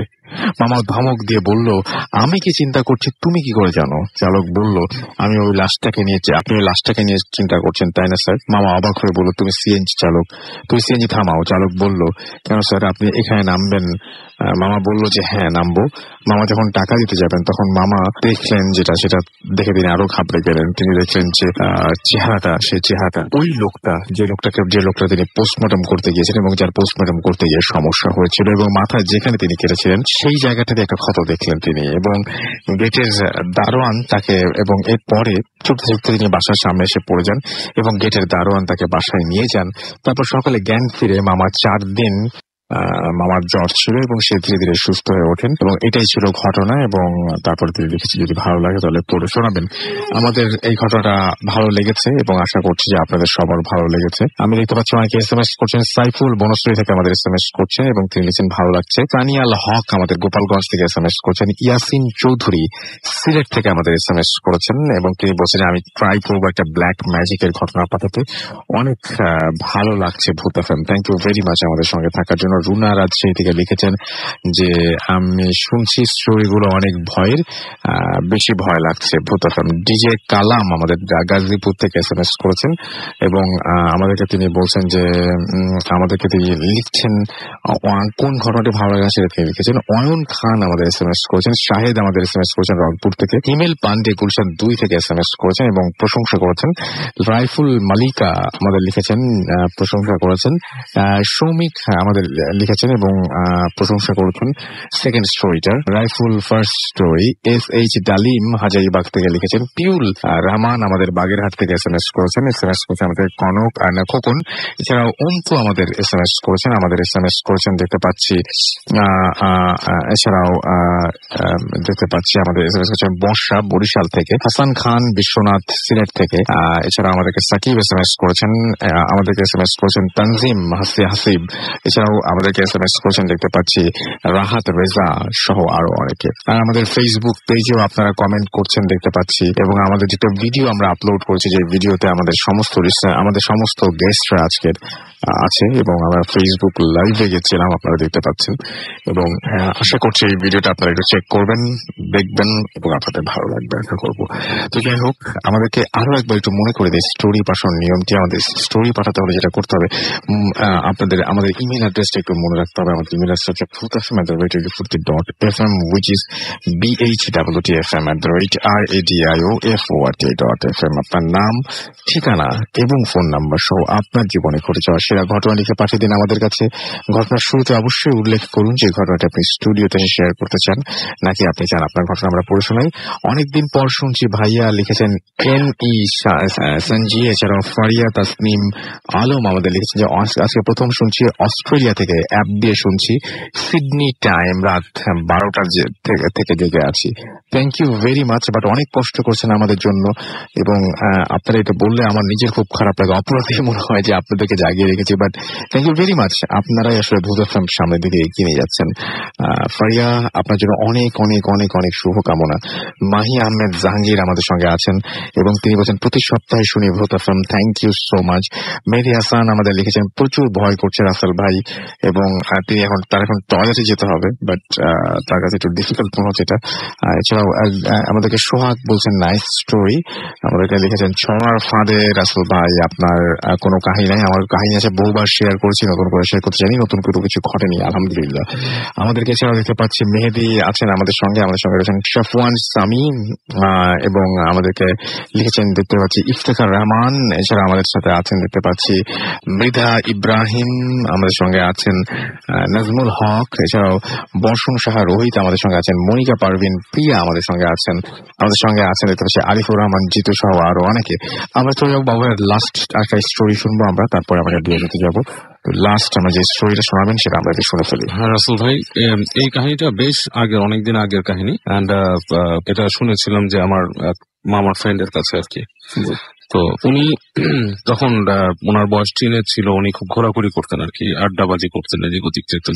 আর উনি এরকম ঘোরাঘুরি করতে করতে উনি গ্রামে যান একবার কিছুদিনের জন্য বেড়াতে। তো গ্রামে যাওয়ার পর ওনার পরিচয় হয়, ওনার একটা গ্রামের ফ্রেন্ড, সে এরকম মানে ঘোরাফেরা করে এবং সে কিছু জাদু টোনা শিখে। তো তার কিছু কর্মকাণ্ড দেখে তার খুব উৎসাহ হয়, তো জিজ্ঞেস করে যে তুই কার কাছে শিখিস। তো ওনাকে নিয়ে যায় আর কি, যে দেখে যে একজন মানে লোক, সেই লোকটার মুখের মধ্যে আপনার পুরা কথা বলতেছে, হাসলে মুখের ভেতরে যে মাড়ি পুরো কালো, মানে the whole thing is black. আচ্ছা, এবং সে কথা বলে। তো উনি জিজ্ঞেস করুন, ভয় পায় আর কি। তো কথা জিজ্ঞেস করে যে গুরু আপনার মুখে এরকম হয়েছে কিভাবে? বলে আমি তো কালো জাদু করি, কালো জাদু যারা করে তাদের মুখ এরকম হয়ে যায়। এনিওয়েজ, তো তারপরে ওনাকে বলে যে উনি বলে যে আমাকে কিছু শেখান। তো বলে তোমাকে শিখতে গেলে তোকে এসে যেতে হবে, মনসা দেবীর মন্দিরে যেতে হবে, ওখানে যে মানে কিছু টুকিটাকি বলে ওনাকে কিছু করতে। তো উনি এগুলো শুনে আগ্রহ পায়, কিন্তু কোনোদিন সাহস পায় না, কারণ মনসা দেবীর মন্দির নাকি সাপে ভর্তি আর কি পুরো জায়গাটা।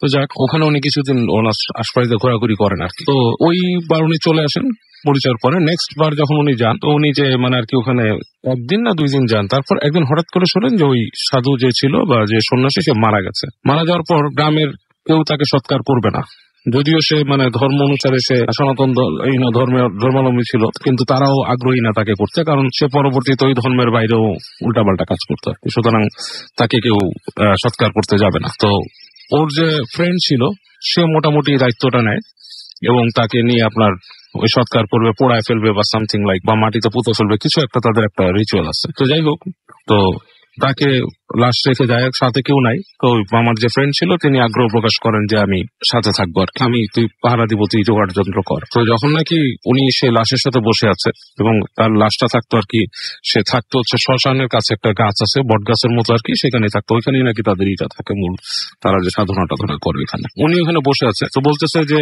আস্তে আস্তে দুপুর গড়ায় বিকাল হয়ে যাচ্ছে, ট্রেন আসছে না তখনও, এবং বেশ মানে একটা ঠান্ডা বাতাস এরকম। তো বারবার উনি তাকাচ্ছে, বারবার ওনাকে যে শোয়া রাখছে, মানে কাপড়ে মুড়ে রাখছে, মুখের দিকটা একটু খোলা। আচ্ছা, তো যখন নাকি প্রায় সন্ধ্যা গড়ায় গেছে, এরকম একটা সময় হয়ে গেছে, লাইক গোধূলির আগে দিয়ে, উনি তখন একটু কনসার্ন যে বন্ধু আসতেছে না এরকম আছে। তখন নাকি উনি হঠাৎ করে দেখে যে ওই লোকটা হঠাৎ করে নড়ে চড়ে বসে চোখ মেলে তার দিকে তাকায় বলতেছে যে অনেক কষ্ট এরকম একটা সাউন্ড করতেছে, গোঙাচ্ছে। তো উনি তো ভয়ে মনে করেন যে আত্মা পুরাই বের হয়ে গেছে এই ভয়ে, যে এরকম একটা জায়গায় এরকম একটা জিনিস দেখছে। উনি ঝেড়ে দৌড় দেয় ওখান থেকে। তো দৌড় দিয়ে বের হয়ে এসে মানে হাঁপাতে এক জায়গায় উনি মানে বেশ ভয় পায়। তখন উনি শিভার করতেছে এরকম সময়, এবং অন্ধকার গড়ে আসতেছে। এই সময় দেখো ওনার বন্ধু আর 2জন লোক নিয়ে আসতেছে আর কি, ওরকম টাইপেরই আর কি, তারা ওই ধরনেরই করে। তো ওর জিজ্ঞেস করে যে, বলে যে তোর কি হয়েছে? বলছে যে আমি ভয় পাইছি, আচ্ছা এরকম মনে দেখছি। তো ওনার বন্ধু বলে, আরে তুই কি দেখছিস, তুই দিকা নিয়ে যায় দেখে যে ওখানে যেরকমই ছিল আসলে লাশটা ওরকমই আছে, তার কিছু হয়নি। যাই হোক, তারা তাকে সৎকার করে তাদের মতো, ওইটা পোড়ায় না, তারা মাটির নিচে কিভাবে সামহাও পুঁতে ফেলে বা সামথিং কিছু করে। করার পরে ওরা 2জন যখন চলে যাচ্ছে, তো বলতেছে যে তোমার বন্ধু এরকম করে কেন? তো বলতেছে যে ও কি দেখছে এরকম এসে। তো বলছে কি, যেটা দেখতেই পারে। আমাদের গুরু যাকে দিয়ে কাজ করতো, সে শেষ মানে তার চলে যাওয়ার পরে, সে যখন প্রস্থান হয়ে গেল পৃথিবীতে, সে নাই চলে গেছে, তখন তার শরীরটার উপর কন্ট্রোল নেওয়ার চেষ্টা করে, এবং তাকে তুমি শিষ্য হিসেবেও ঠিক মতোই করে দিয়ে যাও নাই। তো সুতরাং তার শরীরের উপর এই জিনিসটা কন্ট্রোল নিছে, এবং সেই ধরনের জিনিস দেখতেই পারে, এটা স্বাভাবিক। আচ্ছা, এবং মানে যারা আমরা এই লাইনের মানুষ, তাদের কখনোই সুস্থ মৃত্যু হয় না, তাদের মৃত্যুটা খুব খারাপ ভাবে হয়। এটা মেনে নিয়ে আমরা এই পথে আসছি, এবং আমাদের মৃত্যুর পরে কোনো জগৎ নেই।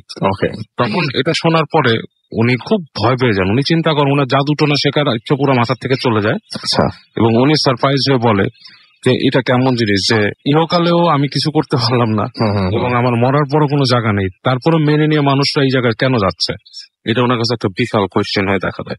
আচ্ছা, স্টিল মানে উনি এই জিনিসটা এভাবেই চিন্তা করেন।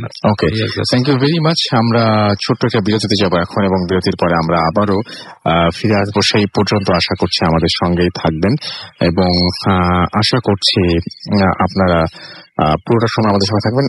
এবং আমাদের ইমেল অ্যাড্রেস লাস্ট টাইম আর একবার মনে করে দিয়ে আমাদের সাথে যেটা করবেন সেটা হচ্ছে যে আমাদের ইমেল অ্যাড্রেসটা লিখে রাখবেন বা মনে রাখবেন। Email address bhutasum@radiofurti.fm, which is BHWTFM@radiofort.fm। আপনার নাম, ঠিকানা এবং ফোন নাম্বার সহ আপনার জীবনে ঘটে যাওয়া আপনার জানা সেটা ঘটনা লিখে পাঠিয়ে দেন আমাদের কাছে। ঘটনার শুরুতে অবশ্যই উল্লেখ করুন যে ঘটনাটা আপনি স্টুডিওতে শেয়ার করতে চান, নাকি চান আপনার ঘটনা আমরা পড়ে শোনাই।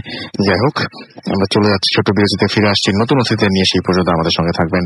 Stay tuned for Radio Furti and don't stop the Furti. Bhoot FM, the night comes alive with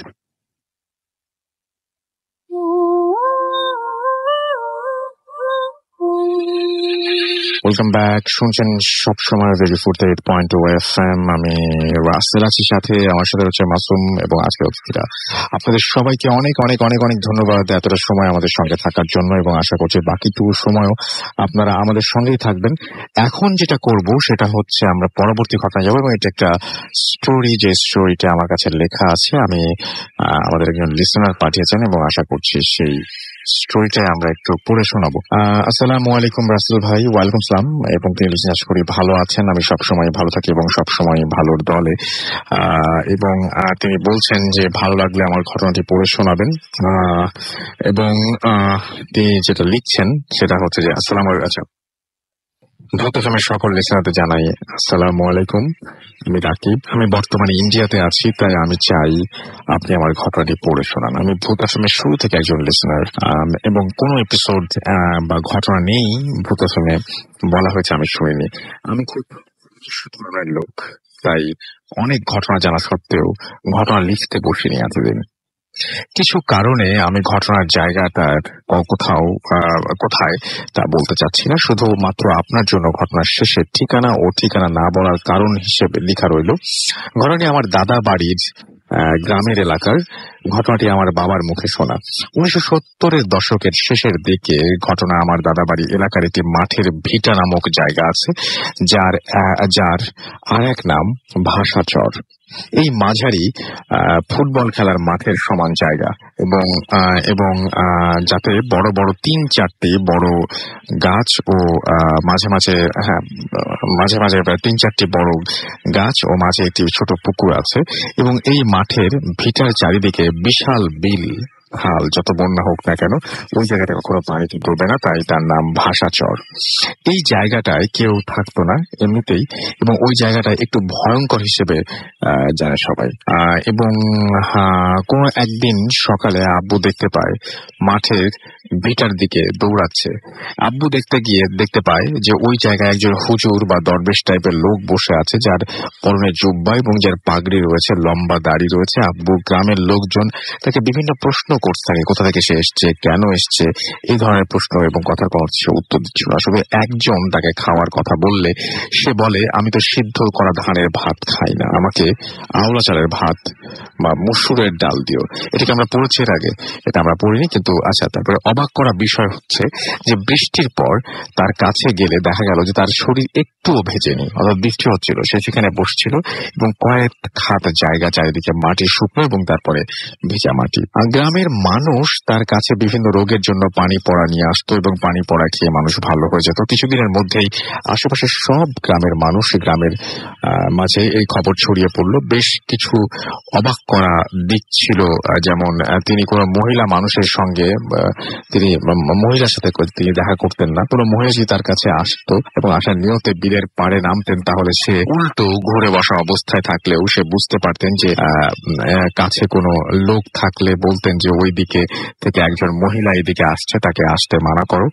সে প্রতিদিন জুমাবারে সেখান থেকে আমাদের থানার কাছে একটি মাজার আছে, এবং সেখানে নামাজ পড়তে আসতেন, এবং আর প্রায় তিনি আসর, মাগরিব ও ঈশার নামাজ পড়তে এই মাজারে আসতেন। যদিও মাজার থেকে আমাদের গ্রাম 5 কিলোমিটার দূর, আর ভ্যান রিক্সা ছিল না, তবুও তিনি আজানের পর আমাদের গ্রাম থেকে বের হতেন আর নামাজের আগে মাজারে পৌঁছে যেতেন। জুম্মার নামাজের পর যারা পানি পড়ার জন্য গ্রামে অপেক্ষা করতেন, তারা দেখতেন 2 কিলোমিটার দূরে সাদা কাপড় পরা কেউ আসছে, এবং 30 সেকেন্ডের মধ্যে দেখতেন যে 1 কিলোমিটারের কাছাকাছি, তার 30-এর কম সময়ে একদম কাছাকাছি। ওই মাঠের ভিটায় তিনি একাই থাকতেন, এবং ছোট খড়ের ঘর তুলে গ্রামবাসীরা যেটা বানিয়ে দিয়েছিল। তার একটি কড়া নিষেধ ছিল যে সন্ধ্যা থেকে রাতে রাতে তার ফিরে না আসা পর্যন্ত কেউ ওই মাঠের ভিটায় যেন না যায়।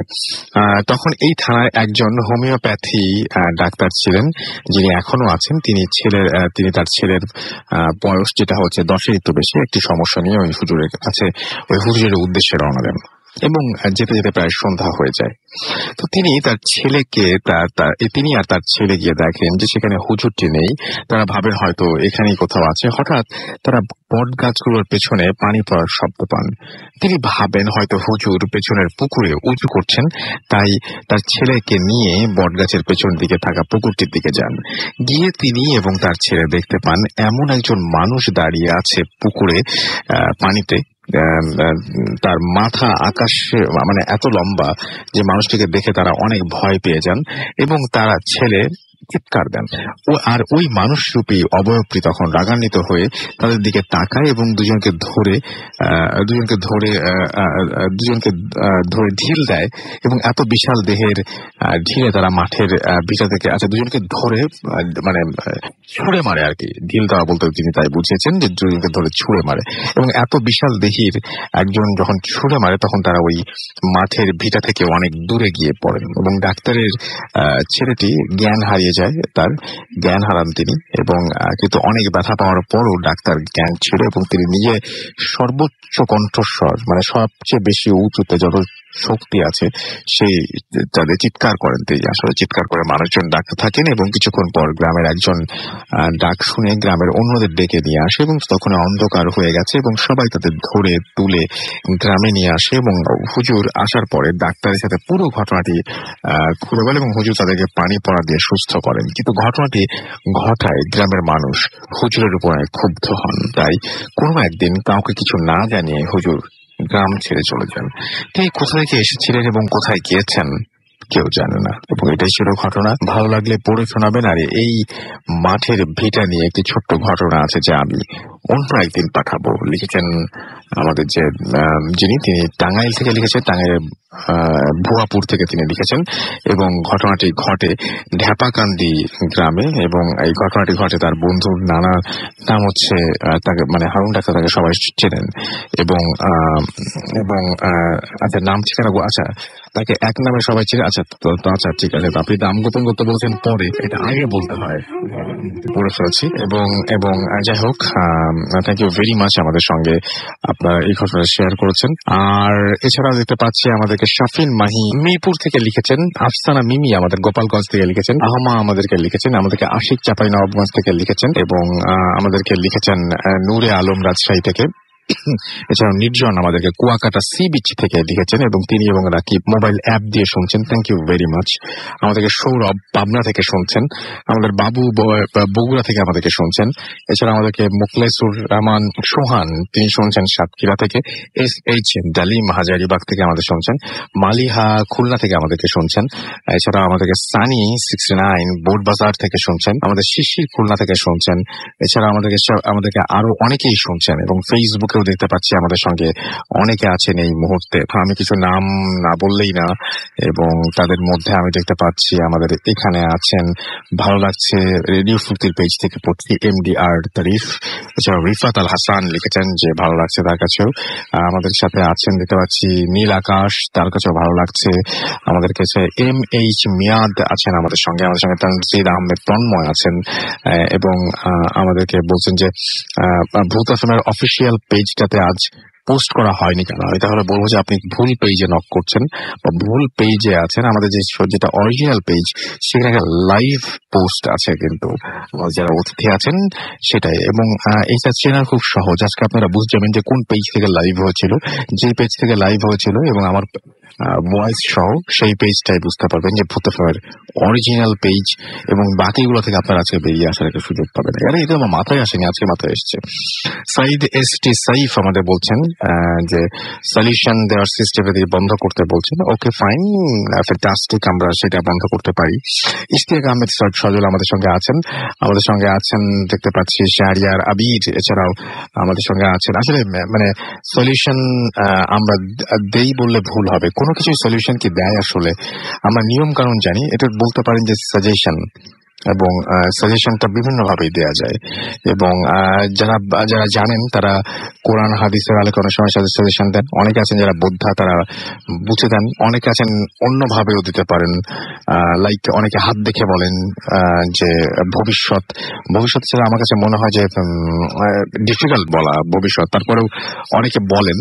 এবং আমার কাছে যেটা মনে হয় যে এই সমস্ত ব্যাপারটা হয় কি, যে মুহূর্তে আপনি বিশ্বাস করতে শুরু করবেন, তখন আপনার ইচ্ছা শক্তি আপনাকে আসলে বেসিক্যালি ওই দিকে নিয়ে যাবে, বা এটা সত্যি করাতে হেল্প করবে।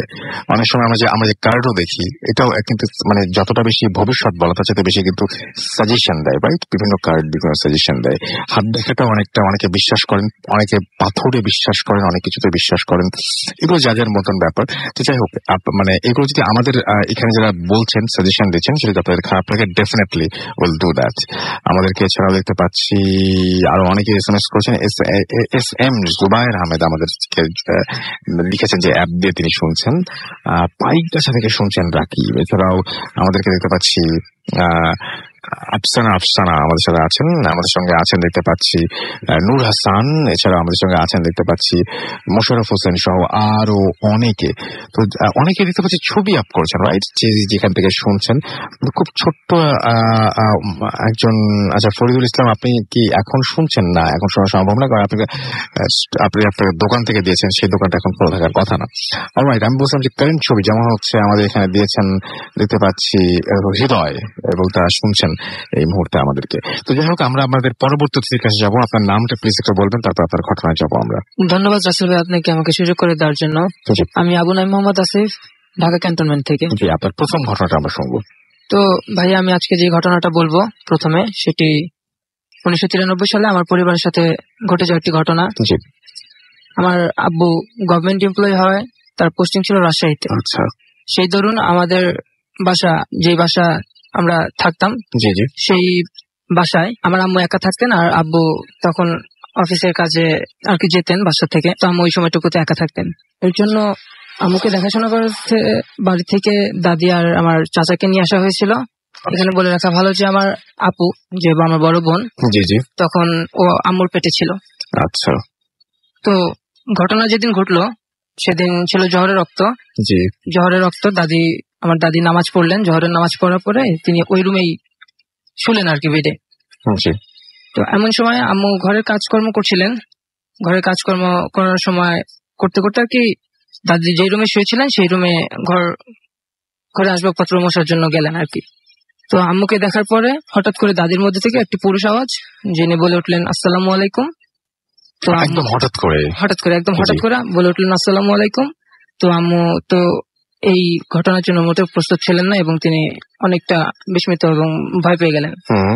তো তিনি ওই অবস্থায় কি করবেন বুঝতে না পেরে তিনি যত দ্রুত সম্ভব বাসার গেটটা খুলে তিনি নিচে চলে যান, যে কাউকে পান কিনা তার সাথে যাতে বাসায় যায় ঘটনাটা পর্যবেক্ষণ করতে পারে।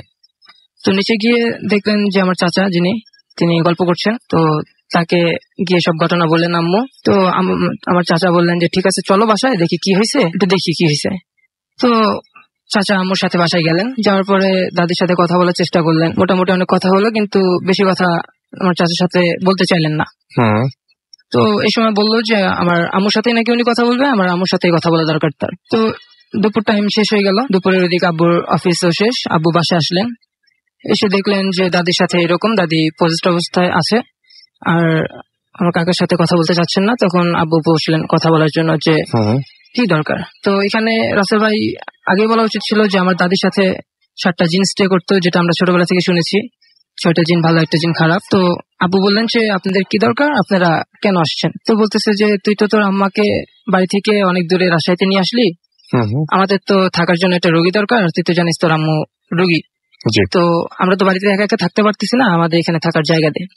তো আব্বু বললেন না, এটা সম্ভব না, আমার স্ত্রী এখন গর্ভাবস্থায় আছেন, আর যে কোনো সময় ভয় পেতে পারেন, আর আপনারা তো অস্বাভাবিক কিছু করতেই পারেন, আমার ফ্যামিলি ক্ষতি হতে পারে। ঠিক, মানে বিশ্বাস করছিলেন না। হ্যাঁ, তারপরে উনি বললেন যে আপনারা যদি এখন না যেতে চান তাহলে আমার বাধ্য হতে হবে আমার আম্মাকে বাড়িতে পাঠানোর জন্য। আচ্ছা। তো ওনারা যখন লাস্টে কোনো সমাধান বের করতে পারলেন না, তখন আমার বাবা যে উনি বাধ্য হলেন দাদিকে বাড়িতে পাঠিয়ে দিতে, এবং তিনি শেষ পর্যন্ত এটি করলেন, দাদিকে বাড়িতে পাঠিয়ে দিলেন। আচ্ছা, এটাই ছিল আমার ঘটনা ভাইয়া। থ্যাংক ইউ ভেরি মাচ আপনার ঘটনার জন্য। আপনাকে অনেক অনেক অনেক অনেক ধন্যবাদ। আমরা পরবর্তী ঘটনায় চলে যাব আমাদের পরবর্তী অতিথির কাছে। আপনার নামটা একটু প্লিজ বলবেন, তারপর আপনার ঘটনায় যাব আমরা। থ্যাংক ইউ রাসেল ভাইয়া আমাকে সুযোগ করে দেওয়ার জন্য। আমি সোহান, আমি এসেছি ঢাকার বাড্ডা ব্যারেজ থেকে। বর্তমানে আমি গুলশান কমার্স কলেজে সেকেন্ড ইয়ারে পড়ছি। তো ঘটনাটা আমার ভাগিনার কাছ থেকে নেয়া, ওর সাথেই ঘটে। ওর বয়স হচ্ছে 11 কিংবা 12 এরকম। ও পড়তো রামপুরার কোন একটা মাদ্রাসায়, মাদ্রাসার নামটা আমি উল্লেখ করছি না, মেরাদিয়াতে অবস্থিত। মাদ্রাসার চারিদিকটা ছিল পানি টাইপের, পানি ছিল এবং ধান ক্ষেত ছিল এরকম। তো ওরা, ওদের মাদ্রাসার নিয়ম ছিল রাত 10টার মধ্যে ঘুমিয়ে পড়তে হবে। একদিন রাতের বেলা ওরা ফ্রেন্ডরা 3-4 জন গল্প করতে করতে রাত প্রায় 2টার মতো বেজে যায়। তো হঠাৎ করে ওরা শুনতে পেল যে বাহির থেকে আওয়াজ আসছে যে একটা কাপড়, মানে কাপড় নেড়ে রাখলে বাতাসে কাপড়ের একটার সাথে বাড়ি খেলে যেরকম আওয়াজ হয় ঠিক তেমন আওয়াজ। তো ওরা কৌতূহলবশত জানালার কাছে গেল। ওরা দেখলো ওখানে তো কোনো কাপড় নেড়ে রাখা পসিবল না এবং কোনো কাপড় নেই। সো ওদের চোখটা গেল একটু দূরে, ধান ক্ষেতের আইল যেটাকে বলে আমাদের গ্রামের ভাষায়। ওখানে দেখলো যে একটা মহিলা বসে আছে, সাদা কাপড় পরা। মহিলার চুলগুলো মানে ছাড়া ছিল এবং বাতাসে উঠছিল। তো কিছুক্ষণ ওরা ওটা নোটিস করছিল। একটু পর ওই মহিলাটা ওদের দিকে তাকালো, আর তাকানোটা এরকম ছিল যা স্বাভাবিক মানুষের জন্য পসিবল না। মহিলাটার মাথাটা পুরোটা ঘুরে গিয়েছিল ওদের দিকে। মহিলাটা সামনের দিকে বসেছিল, মাথাটা পুরোটা ঘুরে যায়। এটা দেখে ওরা ভয় পেয়ে যায় এবং জানালা অফ করে দেয়। এটা আর হুজুরদেরকে বলে না ওরা। তো এর 2-3 দিন পর আমার ভাগিনের রিয়াদ, ওর রাতের বেলা ওয়াশরুমে যাওয়ার প্রয়োজন হয়। তো ও ওর এক ফ্রেন্ডকে বলে, চল তুই একটু বাইরে দাঁড়া, আমি ওয়াশরুমে যাব। তো ওর ফ্রেন্ড কথা মতো বাইরে দাঁড়ায়, ও ওয়াশরুমে যায়। কিছুক্ষণ পর বাহির থেকে কেউ বলছে, এই দরজা খোল। আর দরজায় প্রচন্ড জোরে জোরে ধাক্কা দিচ্ছে। ওর হুজুরের কণ্ঠে বলছে, দরজা খোল। ও চিন্তা করলো হুজুর তো খুব রাগী, হয়তো বা মারতে পারে, বেত নিয়ে আসছে কিনা। আমি একটু, ও ভয় পেল, কৌতূহল বশত দরজার কোনো একটা ছিদ্র দিয়ে দেখে যে হুজুরের হাতে বেত আছে কিনা। তো বাইরে তাকালো, দেখলো যে আসলে কথা বলছে যিনি, ওর হুজুরের কণ্ঠে কথা আসছে, কিন্তু ওটা ছিল কালো টাইপের একটা কিরকম। আর ও কোমরের নিচ থেকে দেখে পা গুলো খুব ছোট ছোট ছিল, মানুষের মতো না, কিছুটা নখগুলো খুব বড় বড় ছিল। আর ও দেখতে পায় বাম হাতের নখগুলো দেখেছিল খুব বড় বড়। আর ওটা শরীরের ভেতর দিয়ে পেছনের বেসিন বা ওয়াল এগুলো দেখা যাচ্ছিল, এরকম ছিল। ও এটা দেখে খুব ভয় পেয়ে যায় এবং জোরে জোরে চিৎকার করতে থাকে, হুজুর আমাকে বাঁচান, আমাকে মেরে ফেলবে এরকম। কিছুক্ষণ পর হুজুর আসছিল। হুজুর যখন আসে তার কিছুক্ষণ আগেই ওই জিনিস অবয়বটা বাতাসে মিলিয়ে যেত। হুজুর আসার পর দরজা খুলে আর ও কিরকম যেন নর্মাল টাইপের আচরণ করতে থাকে। হুজুর দোয়াটা পরে ওকে ফু দিয়ে দেয়, বলে এগুলো সমস্যা নেই, ঠিক হয়ে যাবে। তো এর কিছুদিন পর থেকে ওর মধ্যে একটা পরিবর্তন আসে। রাতের বেলা ও নাকি ঘুমের ঘরে হাঁটতো। আচ্ছা, ঘুমের ঘরে হাঁটতো। ওর যখন ঘুম ভাঙতো ও দেখতো ও জানালার কাছে মেঝেতে পড়ে আছে। একদিন রাতের বেলা এমন হয় যে ও এরকম হঠাৎ করে ওকে কি যেন একটা চড় মারে। ও উঠে দেখে ও মেঝের এখানে দাঁড়িয়ে আছে, দাঁড়িয়ে আছে, কিন্তু ও তো ঘুমিয়েছিল। তো এটা ও চিৎকার শুরু করে ওর ফ্রেন্ডদেরকে বলে। ওর ফ্রেন্ডরা তারপর হুজুরদেরকে বলে যে এরকম এরকম হচ্ছে। তারপর ওকে কবিরাজ দেখান, আস্তে আস্তে স্বাভাবিক। এর কিছুদিন পর আরেকটা ঘটনা ঘটে। ইয়াসিন নামে ওদের একটা ফ্রেন্ড ছিল। ওদের মাদ্রাসার নিয়ম ছিল যে যারা একটু দুর্বল ছাত্র ওরা রাতের বেলা যাতে পড়তে পারে, এই জন্য রাতের 3 তলার একটা রুম ওদের জন্য রিজার্ভ ছিল। একদিন রাতের বেলা ইয়াসিন বললো, আমার আজকে পড়া কমপ্লিট হয়নি, আমি আজকে উপরের রুমে পড়বো, তোরা কি যাবি? বললো, না আমরা যাবো না, তুই যা। তো ইয়াসিন গেল। কিছুক্ষণ পর ওদের মধ্যে একজন ফ্রেন্ড বললো, ইয়াসিন এতক্ষণ আধা ঘন্টা হয়ে গেল, আমি একজন বললো যে আমি গিয়ে দেখে আসি। তো ও গেল। ও জানালার এখান থেকে দেখলো যে ইয়াসিন পড়ছিল, খুব জোরে জোরে পড়ছিল। আর ওর চোখগুলো মানে স্বাভাবিক মানুষের তুলনায় একটু বড় দেখাচ্ছিল, আর চোখগুলো খুব লাল হয়ে আছে। তো ও জানালা এখানে দাঁড়িয়ে আছে। হঠাৎ করে ইয়াসিন এমন ভাবে ওর দিকে তাকালো, ওর মাথা পুরোটা ঘুরে যায় এরকম, যা সাধারণ মানুষের পক্ষে সম্ভব না। এটা দেখার পর ওখান থেকে দৌড় দেয় চিৎকার করে। ও আসে, ওর ফ্রেন্ডদেরকে নিয়ে যায়। ওখানে যাওয়ার পর ফ্রেন্ডরাও দেখে যে ইয়াসিনের ও পড়ছে, ওর চোখগুলো বড় বড় লাল হয়ে আছে। ওরা হুজুরদেরকে ইনফর্ম করে। হুজুরা আসে যে হুজুরটা বলা হয়তো চিনে আসর করছে বা এরকম। দোয়া পরে ওটা ঠিক করে। এর কিছুদিন পর ওরা রাতের বেলায় গল্প করছিল, ওদের ঘুমাতে দেরি হয়ে যায়, 2টা বাজে এরকম। হঠাৎ করে ওরা শুনতে পায় সেই বাইরে কাপড় নেড়ে রাখলে যেরকম আওয়াজ হয় বাড়ি খেলে ওরকম আওয়াজ। তো ওরা জানালার এখানে যায়, আবার দেখতে পায় সেই ধান ক্ষেতের ওখানে আইলের মধ্যে বসে আছে ওই সাদা কাপড় পরা মহিলাটা, বাতাসে চুল উঠছিল, ওই মহিলাটা বসে আছে এবং ওর পাশে আরেকজন কালো কাপড় পরা মহিলা বসে আছে। 2জন একসাথে বসে আছে আর ওরা মাথা নিচু করে কিছু একটা করছিল। কিছুক্ষণ ওরা দেখছিল, একটু পর কালো কাপড় পরা মহিলাটা ওদের দিকে তাকালো আর ওরা যেটা দেখলো যে মহিলাটার মুখে রক্ত এরকম মাখানো, আর মহিলাটা নিচ থেকে কিছু একটা নিয়ে ছিঁড়ে ছিঁড়ে খাচ্ছে এরকম। তো এটা দেখার পর ওরা খুব ভয় পেয়ে যায়, সাথে সাথে হুজুরদেরকে বলে, হুজুররা এসে তারপর দেখে ওখানে আর কিছু।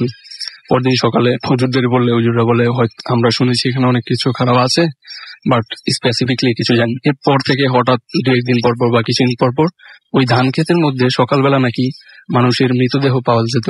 আর সবচাইতে মানে অবাক করার বিষয় যেটা, যে ওগুলো কোনোটা হাত ছিল না, কোনোটা পা ছিল না এরকম। তো আর মানুষ দেখতো যে ওই হাত পা কেটে ফেললে যেরকম ওরকম না, আসলে সর্বশক্তি দিয়ে মানুষ যদি কারো হাত পা ছিঁড়ে ফেলে তেমন হয়ে থাকতো। তো এগুলো দেখতো এবং লোকমুখে শোনা যে অনেক আগে থেকেই নাকি অনেক আগে থেকে এখানে নাকি ওই রাতের বেলা যারা যায় বা কৃষক যারা, ওনারা রাতের বেলা মৎস্যজীবী যারা ওরা যায়, দেখতে পায় যে এই 2জন মহিলা এখানে থাকে, ধান খেতে এখানে বসে থাকে। অনেক কিছু ওনাদের সাথেও এরকম হয়, কিন্তু ওনারা কোনো ক্রমে বেঁচে যায় এখান থেকে, কিন্তু অনেকের সাথে এরকম হয়। তো এরপর আমার ভাগিনাকে এখান থেকে নিয়ে আসে, তারপর ওর প্রবলেম ছিল অনেকদিন, এরপর কবিরাজ দেখানো করতেছি। এটাই ছিল আমার ঘটনা। রাসেল ভাই, thank you so much. Thank you আপনার ঘটনার জন্য আপনাকে অনেক অনেক অনেক অনেক ধন্যবাদ। চমৎকার ভাবে বলেছেন আপনি। আমি দেখতে পাচ্ছি যে সাকিব শেখ আমাদের সিলেট থেকে SMS করেছেন। আমরা সবসময় ভালো আছি এবং সবসময় ভালোর দলে, please don't mind because I love both of them a little too much, will love you too. Jim লিখেছেন এটা। আমাদেরকে ফাহিম লিখেছেন, পাবনা থেকে শুনছি, ইনভাইট করছি, ঘুরে যাবেন। আমাদেরকে এছাড়াও দেখতে পাচ্ছি আশিক লিখেছেন চাঁপাইনবাবগঞ্জ থেকে, এবং বাবু ভাইয়ের স্টোরি ভালো লেগেছে লিখেছেন। আব্দুর রহমান আমাদের মাদার টেক থেকে লিখেছেন যে ভালো লাগছে, শুধু শুনতে প্রবলেম হচ্ছে। আমাদেরকে ওশন খুলনা থেকে লিখেছেন যে স্টোরিগুলো ভালো হচ্ছে। আমাদেরকে দেখতে পাচ্ছি হাসান খান লিখেছেন বিশ্বনাথ সিলেট থেকে, এবং তিনি বলছেন যে তিনি এবং তার যারা শুনছেন। আজিম আমাদের সাথে আছেন, বাপ্পি রয়েছেন হাজারিবাগ থেকে, এছাড়াও হাসান খান বিশ্বনাথ থেকে আছেন আমাদের সঙ্গে, সাকিব আমাদের সঙ্গে আছেন নড়াইল থেকে, মাহি আছেন সিলেট থেকে, শফিন আছেন আমাদের সঙ্গে রয়েছেন দেখতে পাচ্ছি আরো অনেকেই। আপনি যদি থাকতে চান তাহলে চলে আসুন আপনি এখানে। এন্ড আমি যেটা করব সেটা হচ্ছে যে এখন একটা ছোট্ট বিরতিতে যাবো এবং বিরতির পরে আবারও ফিরে আসবো। আরো একটা স্টোরি আছে, এন্ড সেই স্টোরির পরে আরো কিছু ঘটনা, আরো একটা ঘটনা শুনবো আমরা। সেই পর্যন্ত আশা করছি আমাদের সঙ্গে থাকবেন। স্টে টিউনড ফর রেডিও ফুর্তি এন্ড ডোন্ট স্টপ দ্য ফুর্তি। The night comes alive with Wonderful.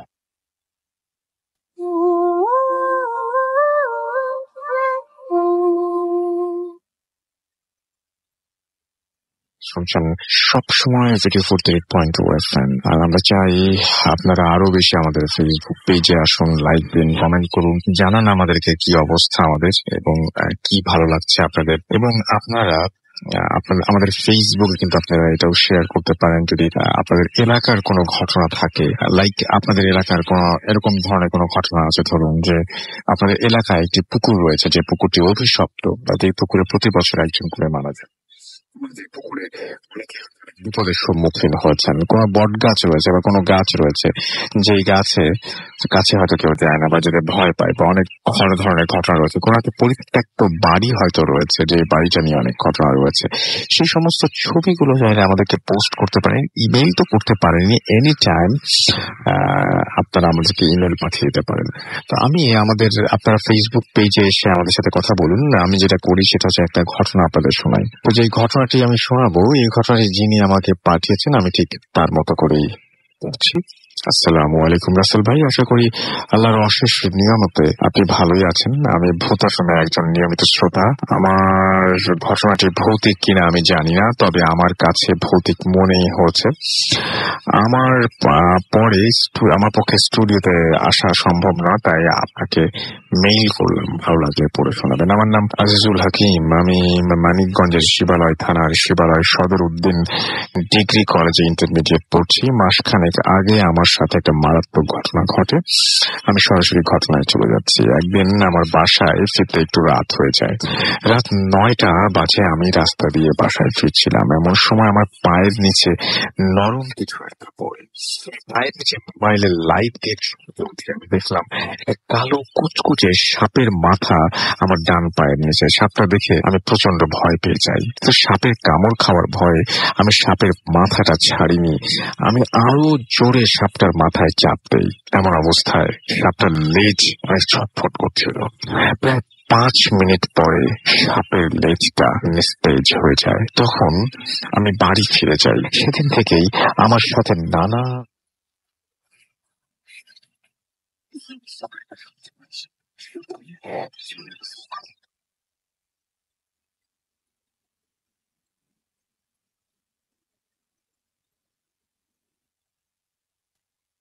আমার ঘুম ভেঙে যায়, গলাটা প্রচন্ড শুকিয়ে যায় বলে পানি খেতে বাইরে যাওয়ার জন্য বারান্দা পর্যন্ত গিয়ে দেখি আমাদের বাড়ির সবচেয়ে বড় আম গাছটার নিচে সেই স্বপ্নে দেখা লোকটি আমার থেকে দাঁড়িয়ে আছে, আমার থেকে দৃষ্টির তাকিয়ে আছে।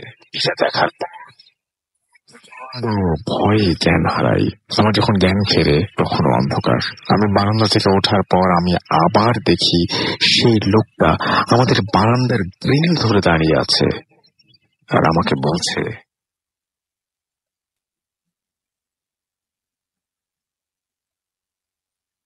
প্রতিদিন বিকেলে জ্ঞান ফেরার পথে আমি পরিবারের কাছে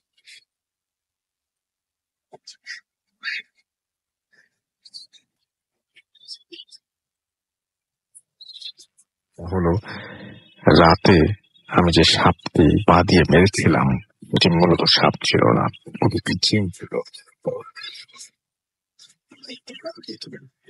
আমার গলায় 21 দিন পানি পড়া খেতে দেন আর 21 দিন একটা তাবিজ দেন, সেই তাবিজটি গলায় রাখতে বলেন। আরো কিছু নিয়ম বলবেন।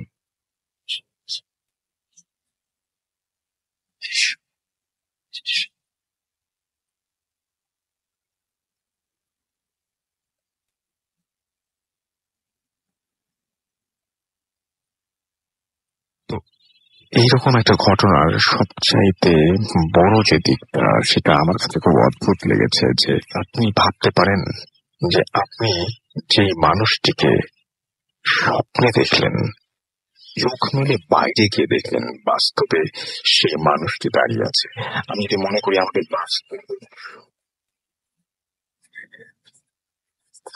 আমাদের কাল্পনিক হতে পারে, আমরা যদি মনে করি সেটা অন্য কোনো একটা পৃথিবী, যে পৃথিবীতে আমরা ঘুমের মধ্যে ট্রাভেল করতে পারি, মানে খুবই অ্যাবসার্ড কথা বলছি, ধরে নেই আমরা, বা আমরা কল্পনার জগৎ যদি বলি, তার জগৎ মানে তো পৃথিবী। আমরা বলি যদি কল্পনার জগৎই হোক না কেন বা স্বপ্নের জগৎই হোক না কেন, সেটা অন্য একটা জগৎ। সেই জগৎ থেকে কোনো একটা মানুষ যার হয়তো পৃথিবীতে কোনো অস্তিত্বই নেই, আপনার মাথার ভেতরে এই অবয়বটা তৈরি হয়েছে, ওই মানুষটার চেহারা হয়তো সামনে এসে দাঁড়ায় এবং আপনার সাথে কথা বলতে চায়, আপনার সাথে কমিউনিকেট করতে চায়, এবং এইরকম কোন মানুষের সাথে আজকে রাতের বেলাতেও ঘুমাতে গিয়ে ঘুম থেকে হঠাৎ ঘুম ভেঙে উঠে যদি দেখা হয়ে যায়, তাহলে আপনি কি করবেন? SMS করে জানান, আমি SMS পড়বো। তার আগে আপনার তো SMS করতে কিছু টাইম লাগবে, আমি কিছু ফেসবুকের আপনারা যারা আছেন তাদের কিছু ঘটনা, তাদের কিছু লেখা পড়ে আসি।